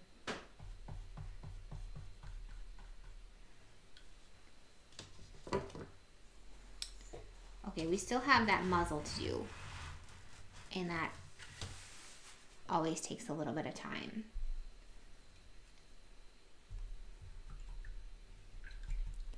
I'm gonna go ahead and just got my dirty water And I'm going to put water down on the muzzle, especially on the dark side. You can tell I'm not putting like a super intense layer of water down here.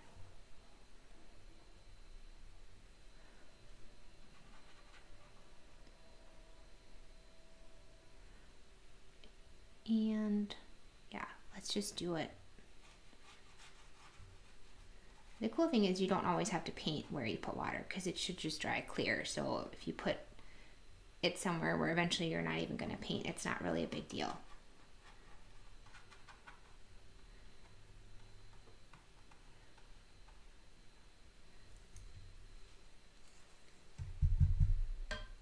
All right, so I'm going to go in with my grainer brush and get some of this orange, this quinacridone gold color that he has on the snout.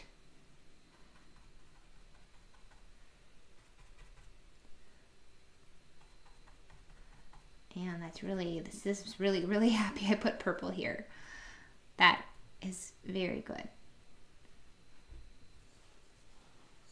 And while we're here, I kind of want to see, I'm going to pick this up. It's really pooled right here. And pick that up. See if we can kind of move it down.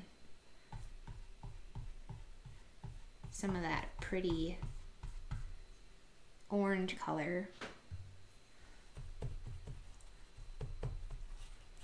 These little pops of orange I think are just going to look so good.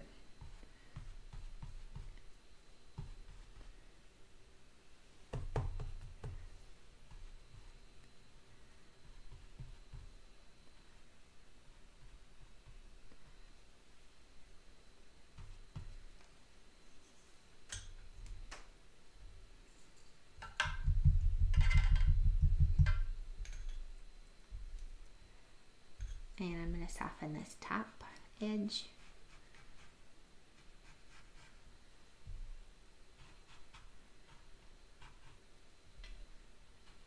I'm going to let it bleed into the purple. I don't think that'll look bad. It looks like there's some white hair too.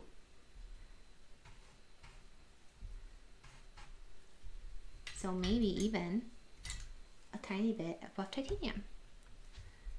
And that could be a good buffer between the black area and the orange area too. But I like this bleeding that's happening right here. I think that's really, really pretty.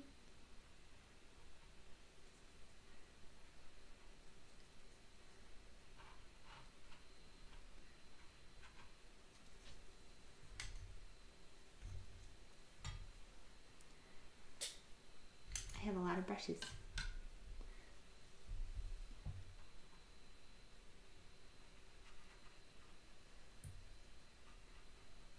Softening over here too.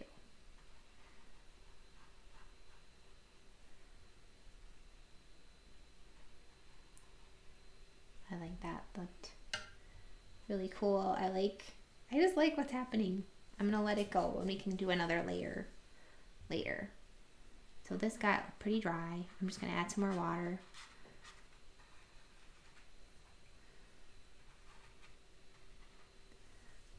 And get my grainer brush back.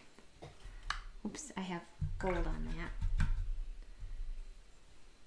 So I'm gonna do a little bit of buff titanium and neutral tint. So I kind of have both on my brush, and let's just see what happens when I put it down here. I need a little bit more neutral tint.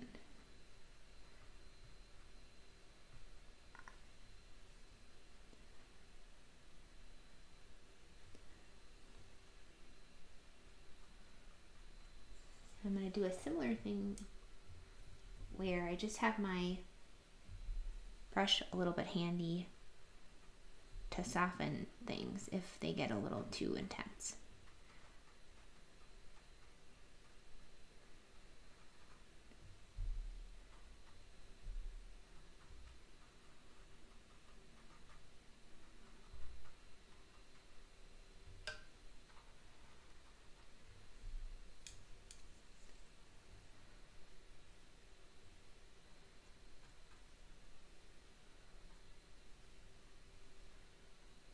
This is cool how those are blending and bleeding together. I think that's really pretty. I just don't know if I'm crazy about this white shape, so I'm gonna blend that together too. I like this blooming that's happening. I'm even dropping in a little bit more water to see if I can make that even happen some more.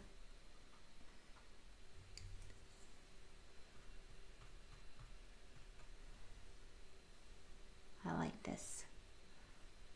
Just fun when your subject has a lot of different colors. You can have a lot of fun with that.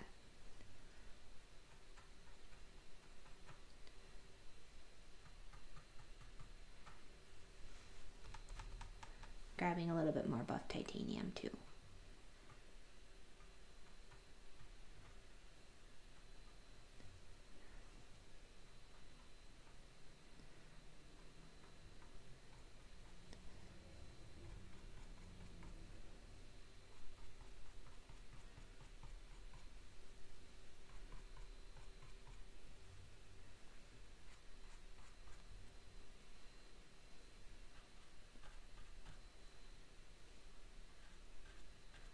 Kind of has fur and shadow down here.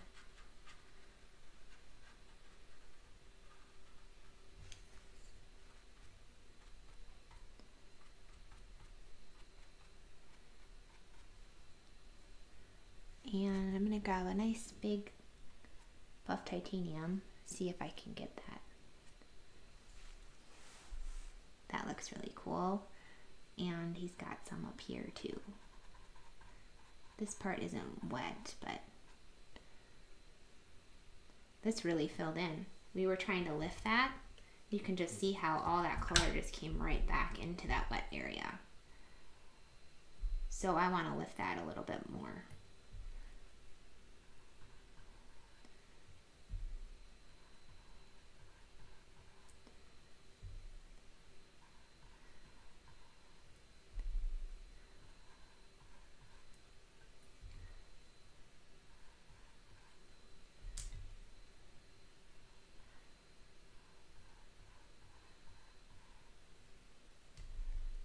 It's just really fun when you kind of start to see it take shape like this, and you're kind of feeling like, oh my gosh, it's working, things are happening. I just love that. I love that feeling.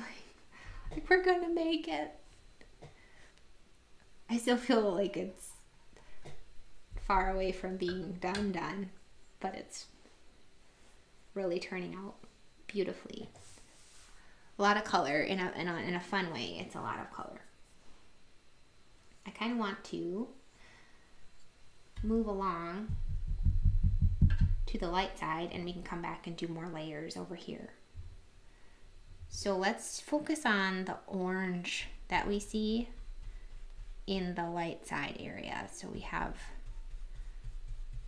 orange over here, up to there, and then some orange here and orange right there. That kind of caught the black, but we're gonna find out what happens here. I'm gonna grab, I have buff titanium still on my brush, but I'm just gonna see how it goes.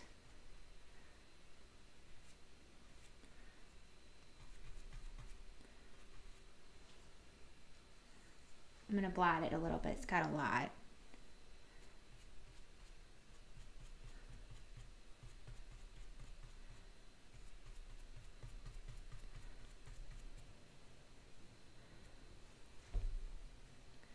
I'm just blotting some more of that water. I'm gonna grab some azo yellow and more quinacridone.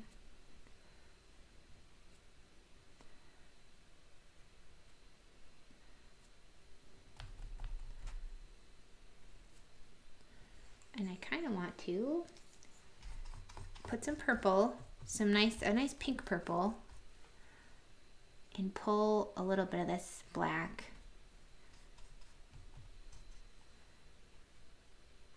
into the gold.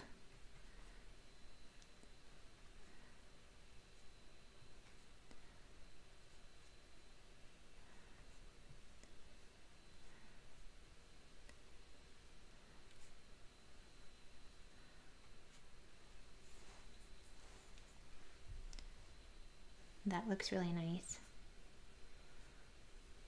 Put another layer up there of that color. I'm gonna do a similar thing over here, although that blended in a pretty way, I feel like. I kind of like how those melded together. So grabbing more buff titanium and more quinacridone to get that little gold spot over there.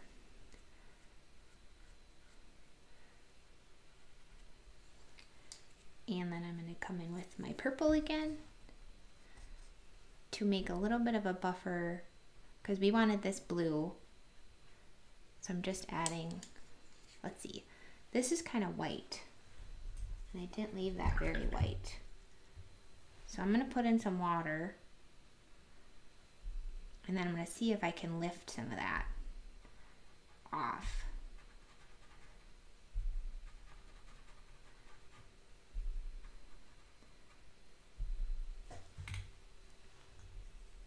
There you go, that looks better.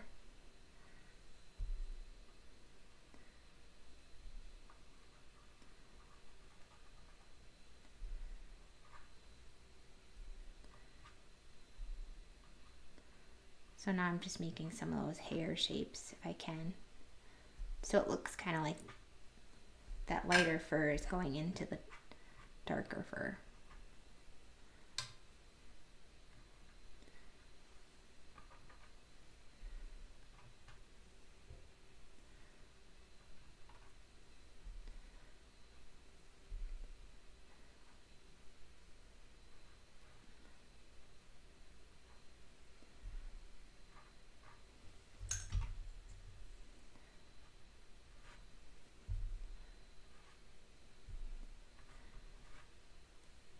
Go lifting that looks really good. I like how that kind of a mistake kind of turned out. Softening that buffer color into the gold so that we can paint with blue up here, and I need a little bit more of that buffer over here.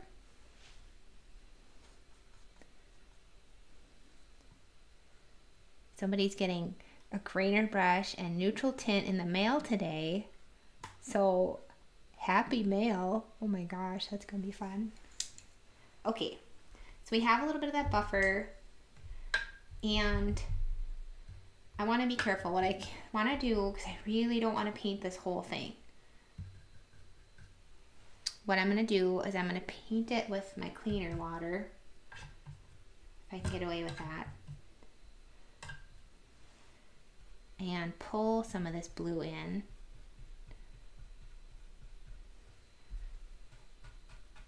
And what I'm going to try doing is just getting the edges of this fur blue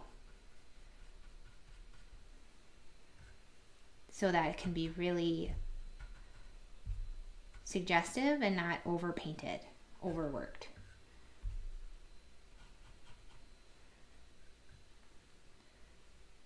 And I kind of want to lift some of this black too.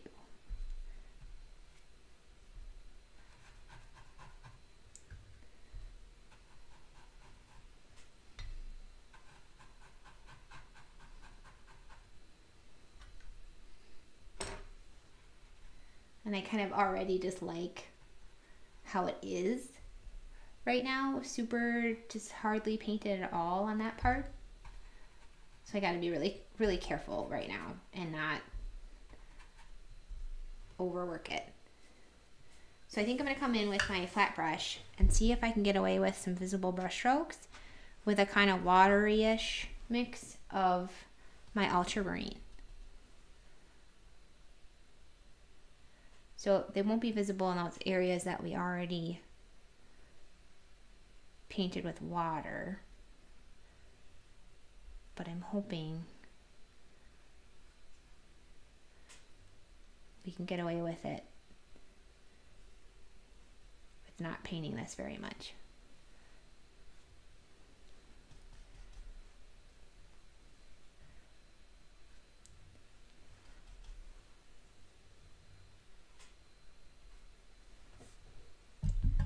Okay, that's kind of all I want to do. So I'm just going to soften if there's something like pretty harsh.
And then I'm just kind of glazing some visible brush strokes in the darkest darks of the face on the light side.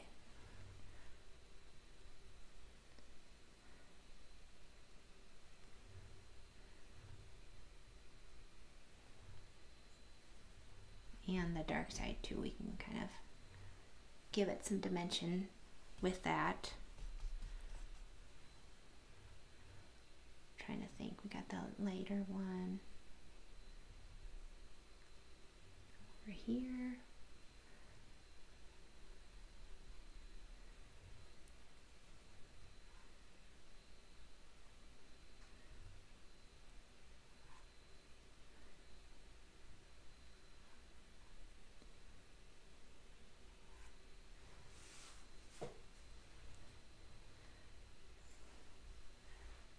I like how that looks. That's pretty. There's a lot of color in this dog. Just having so much fun with it. I'm gonna try and see if I can lift. I might not be able to at this point. This area. Because I just feel like maybe I overpainted it a little bit, since this is the light side.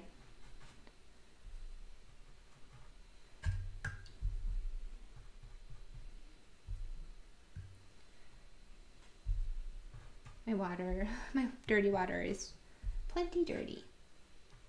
There we go. So I'm really scrubbing it too.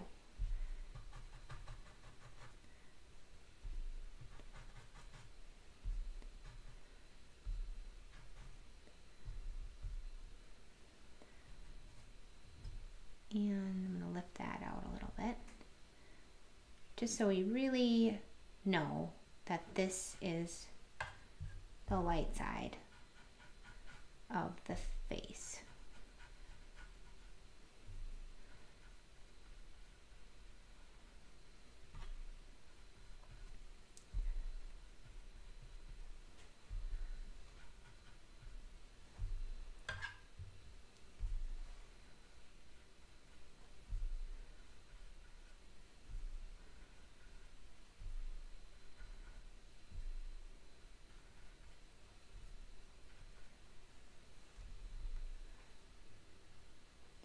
And then I just kind of want to, this is still wet, this is a little risky, but I wanted to smooth this out.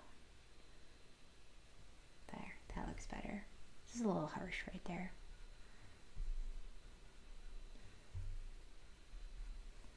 And I wonder if I can get away with a little bit of azo yellow right here. Really give that a punchy highlight. without it turning green.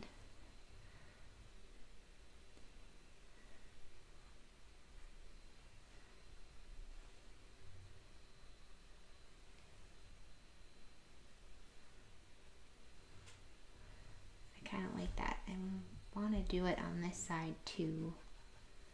So I'm going to lift out a little bit of this eyebrow.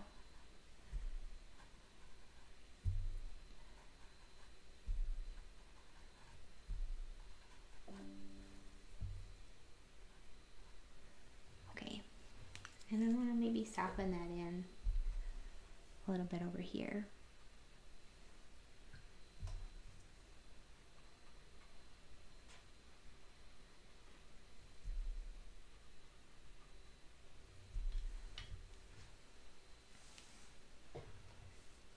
Okay, so now we're kind of done with our layers of color, and it's just more about adding the details and softening or adding like brush strokes, refining everything. This part is more of like the boring part I think of watching, but for as the painter, it's probably the most satisfying because it's just the final details, and you can give it this depth and really feel like it came together, because right now it's still pretty messy. Like we need to just refine these areas and it'll look really good. So I'll do that a little bit, but then we can call it a day as far as the live goes. It's close to 2 hours. We went over 2 hours a little bit, but not too bad.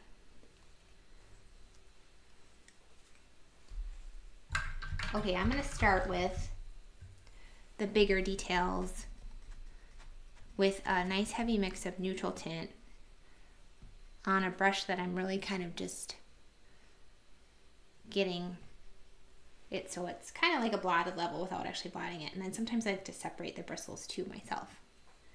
So I'm going to go to the dark side and give some dimension to the ear, where the ear meets the head.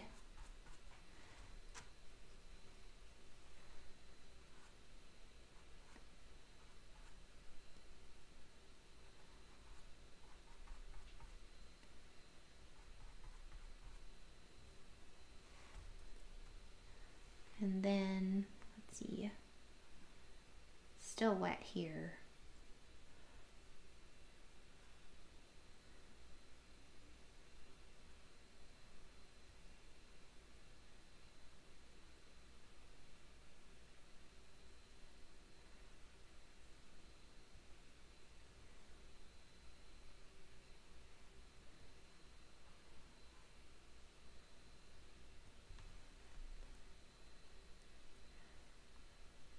First time here, Jessie. Thank you. Welcome. So glad you're here. This is so fun. Painting is so fun. I really like, it's actually supposed to be dark here, but that just turned out so pretty. I really don't want to do too much to it. All right, look at this mess. This is what I'm holding in this hand. This is ridiculous. I'm gonna get rid of these. Okay. Let's see here. And just soften too. So you kind of have to do this in tandem where you're doing these areas of detail, and it can look really nice if you actually soften it while you go.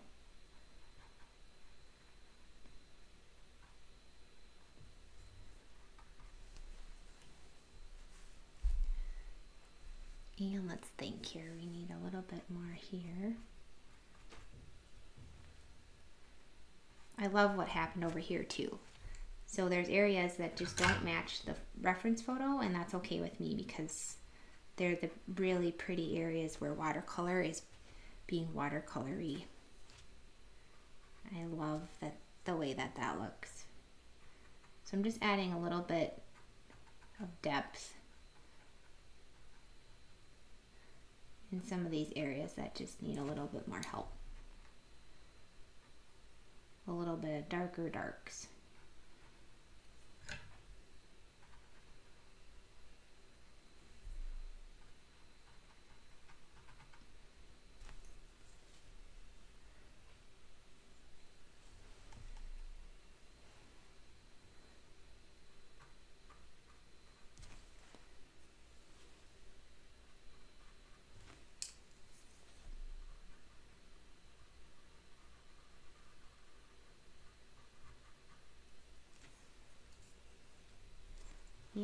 have the tongue turned out so good, but I kind of want to give it a little bit of a shadow, a better shadow. So I'm going to glaze. It's nice and dry right now, and I'm just going to glaze a little bit of shadow.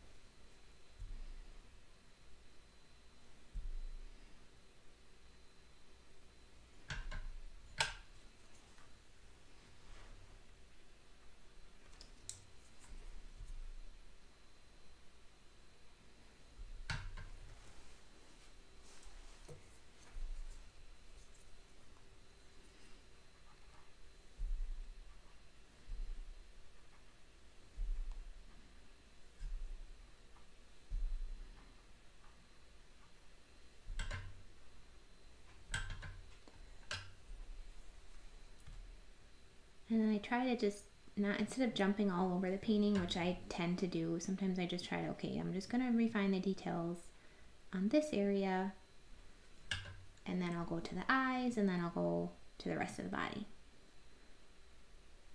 And then you feel like you're making a little bit more progress.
So a lot of times I just use the paint that's already on the paper, and I kind of lift it and pull it and soften as we go.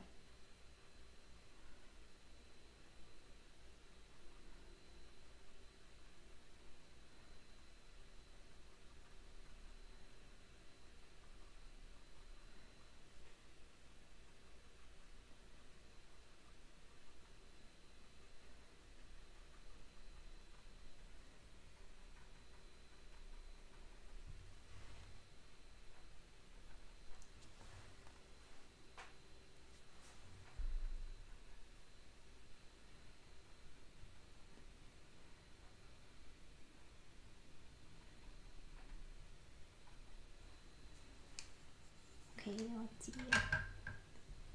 Just think that the nose needs a little bit of help.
And there, we give it a little bit more definition. And I like that, how that turned out.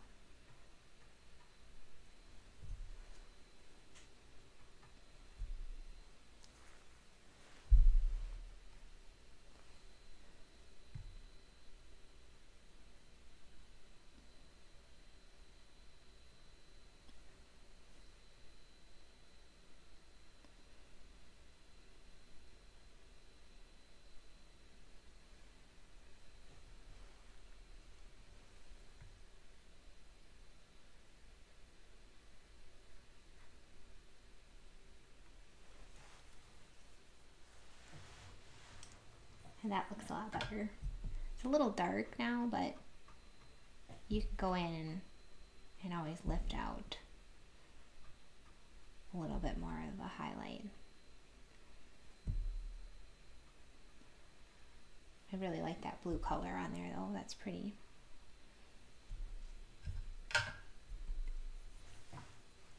And then besides like some of the hair areas, I think we just need a little bit of a refinement around the eyes.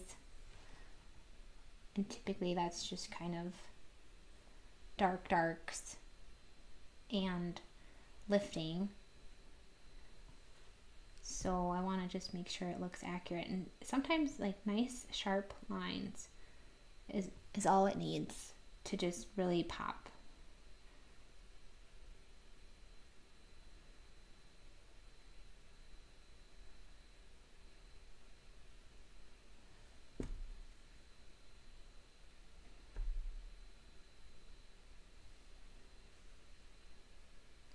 And making the darks like the darkest value that they like a correct value that they like an accurate value too is helpful.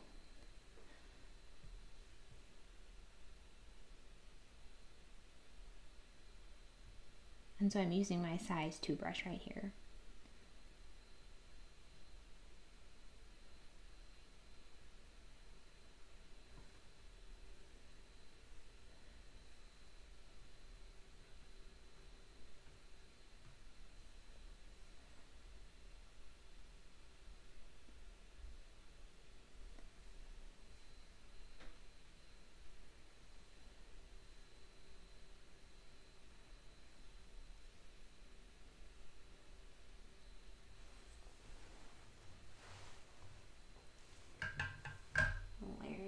Here it is.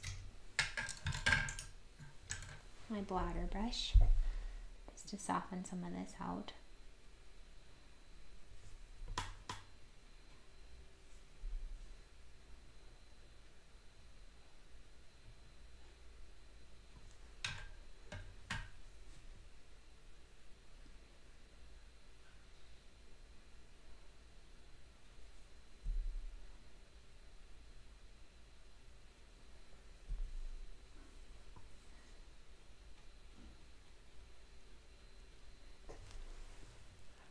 And that made that eye look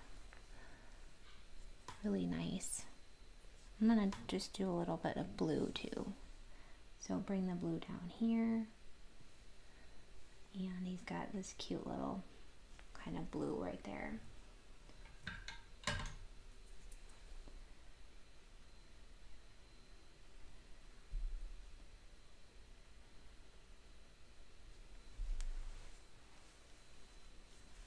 And that looks a lot better. Yeah, the bright pinks and purples are so pretty with this guy. And I think it just makes the yellows pop too. My favorite brand, I use American Journey, but I don't think that's like the best brand.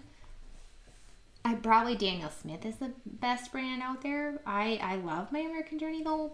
I think because I've just been using it for so long. That's kind of what I use now. And so it's kind of also what I'm used to, which is part of why I like it so much. But you can't go wrong with Daniel Smith. Their colors are amazing. And I'll substitute M. Graham. I actually used M. Graham for a really long time. And I only initially switched to American Journey because it actually dries in the palette and M-Gram stays soft in the palette. And I actually like that it stayed soft, but at the time I was trying to figure out a way to ship paints, like a loaded palette of dried paint to students, because I was going to try to offer like an actual supply kit. And I knew that M-Gram paint would not work for that because it would just stay mushy and probably make the whole experience very messy. So I knew that that wasn't going to work. So that's originally the only reason why I switched to American Journey. And I love M-Gram paint. I love that they stay soft in the palette. They have like honey in their binder. Just a fantastic brand of paint. Their quinacridone colors are fabulous. Absolutely love M-Gram. But it was just not feasible for me to, at the time, for supply kits. And it's something I'd still love to eventually maybe like offer.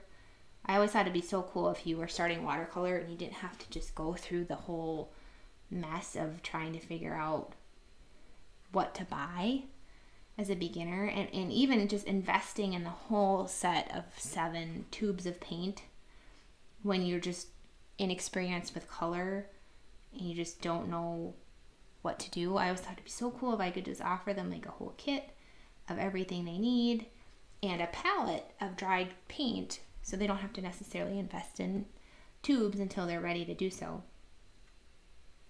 But so that's why I kind of switched to American Journey, so I could get used to that and see if I liked it. And I do. They're very good paint. I really like American Journey. But if I had to pick, I'd probably pick M-Gram. I really like M-Gram. It's really nice paint. But I'm sticking with American Journey for now because it works. And I just did a review video about Core, and that was an experience.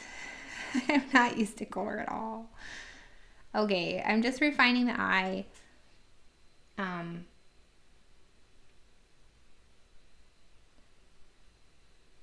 I have some pink mixed with quinacridone here that I wanted to get on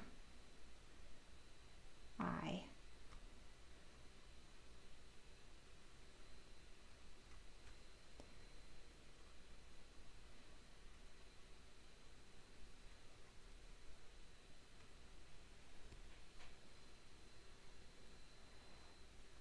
And let's see if this one needs any of that too.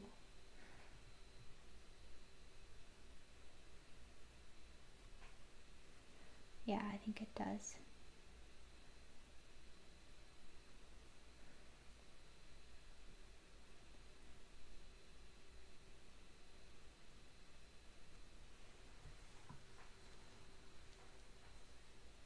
Just a really bright, beautiful, happy eye.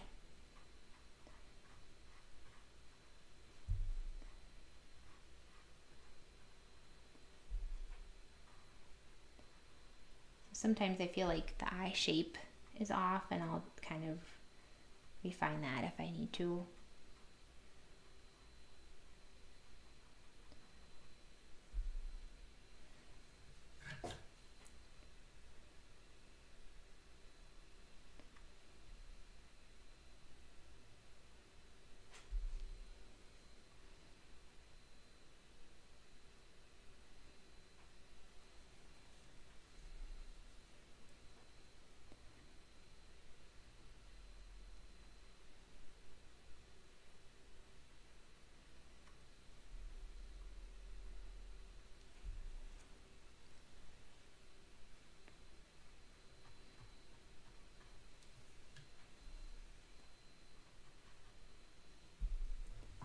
Okay, we're basically there.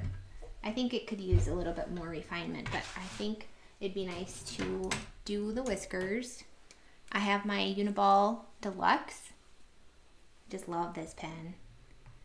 And I try not to overdo the whiskers because those lines, your eyes kind of go to the areas of detail, and so your eyes will be drawn to these lines. So I try not to go too crazy because it's easy to go a little crazy. So then sometimes I like to use the side of the pen to get a little bit of a thinner line, but then it skips. So then I'll just kind of come in with water before it dries. Once it's dry, which is really nice, it is waterproof. So you don't have to worry about like reactivating it with the water once it's dry. But the cool thing is you can actually manipulate it a little bit when it's wet, which I think is really awesome. I think that's kind of all I want to do for the whiskers. I think that looks really good. And you can even go in and do it with the hair too, if you need to, but just don't do too much. You don't need a lot. As I go in and start doing a lot. Sometimes it's tough. It's tough to know when to stop.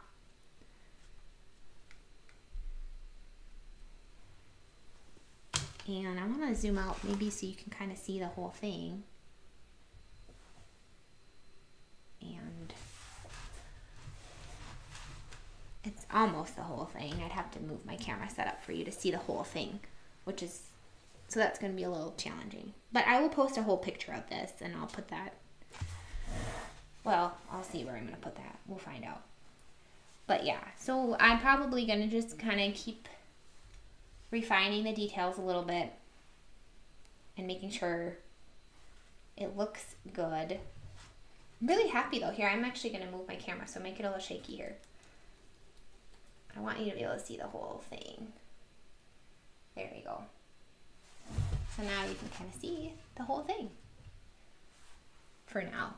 And you can add, you can see, I don't have to intentionally add a lot of splatter because it just happens with how I have to move things and kind of reach for my paint across the table from my water. So splatter just happens, but it can look kind of cool if you go in and also give yourself a little extra splatter too. But you don't want a ton. So, and then I would probably go in and just maybe even make it a little bit more like smooth. It's kind of spidery, which can look cool too.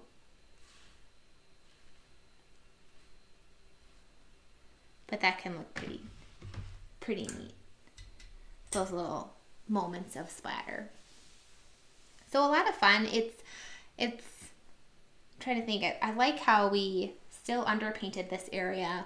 I feel like maybe I could have even underpainted this more to really make it lighter. But you could even go in with more dark here, and I might do that. Just some dark brush strokes. Could look really cool on this area to differentiate the two sides and give it some more value and dimension. But for the most part, that's kind of it. And it was really fun, I think. I love the granulation too that happens when we added some buff titanium on the tongue. I wonder if I can show you that better. It's kind of neat. It almost gave it that like texture that a tongue has without any work on our part. Oh, that's kind of fun. And then that color, the color resists in the ear. That turned out really pretty, and some lifting too. Oh, and I wanted to kind of show you, I would talk about having kind of a haze, because he does have some hazy fur. So I just have a wet brush that I blotted, and you can kind of scrub it and pick up some of that color and get kind of like a hazy fur. And then it's a little softer too.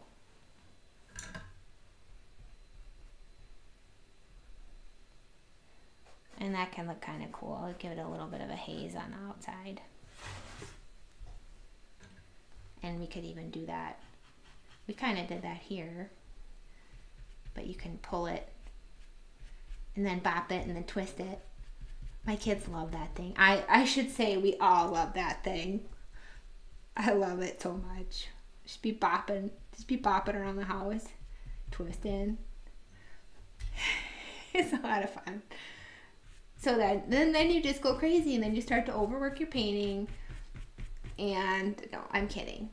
But that looks cool, that little haze, and I'm really glad I remembered to show you that, because that kind of just makes it look even more abstract and sets it apart from those tighter areas. A lot of fun. It's perfect as is. Thank you. But sometimes I'm like, oh, I want to go back and just make sure. It's hard to, and I've talked about this before, in a live video, to for sure know if it's ready, because I'm thinking about the video and the live and anything else I might have missed to teach. So I want to make sure that I'm not missing all that.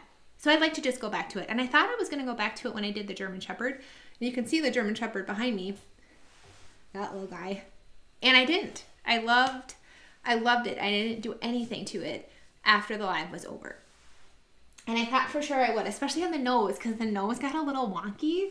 And I almost want to show it to you, but it's like the nostrils are kind of wonky, but I actually thought it gave it some character, because now it just made it more interesting, in my opinion.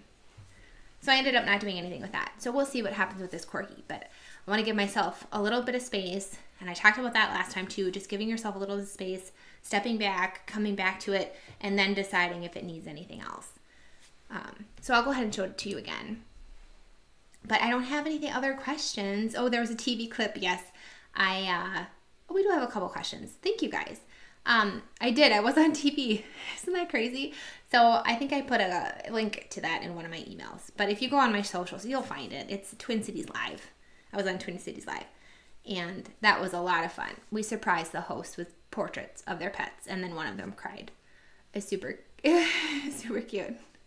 Yeah, and then the other host did not want to paint on his painting. But he did great. He did a great job. And I kind of adjusted it after he was done painting. Do you have any advice for replacing neutrals with brighter colors? My brain wants me to put what I see. So the first time I started doing this, I started with black.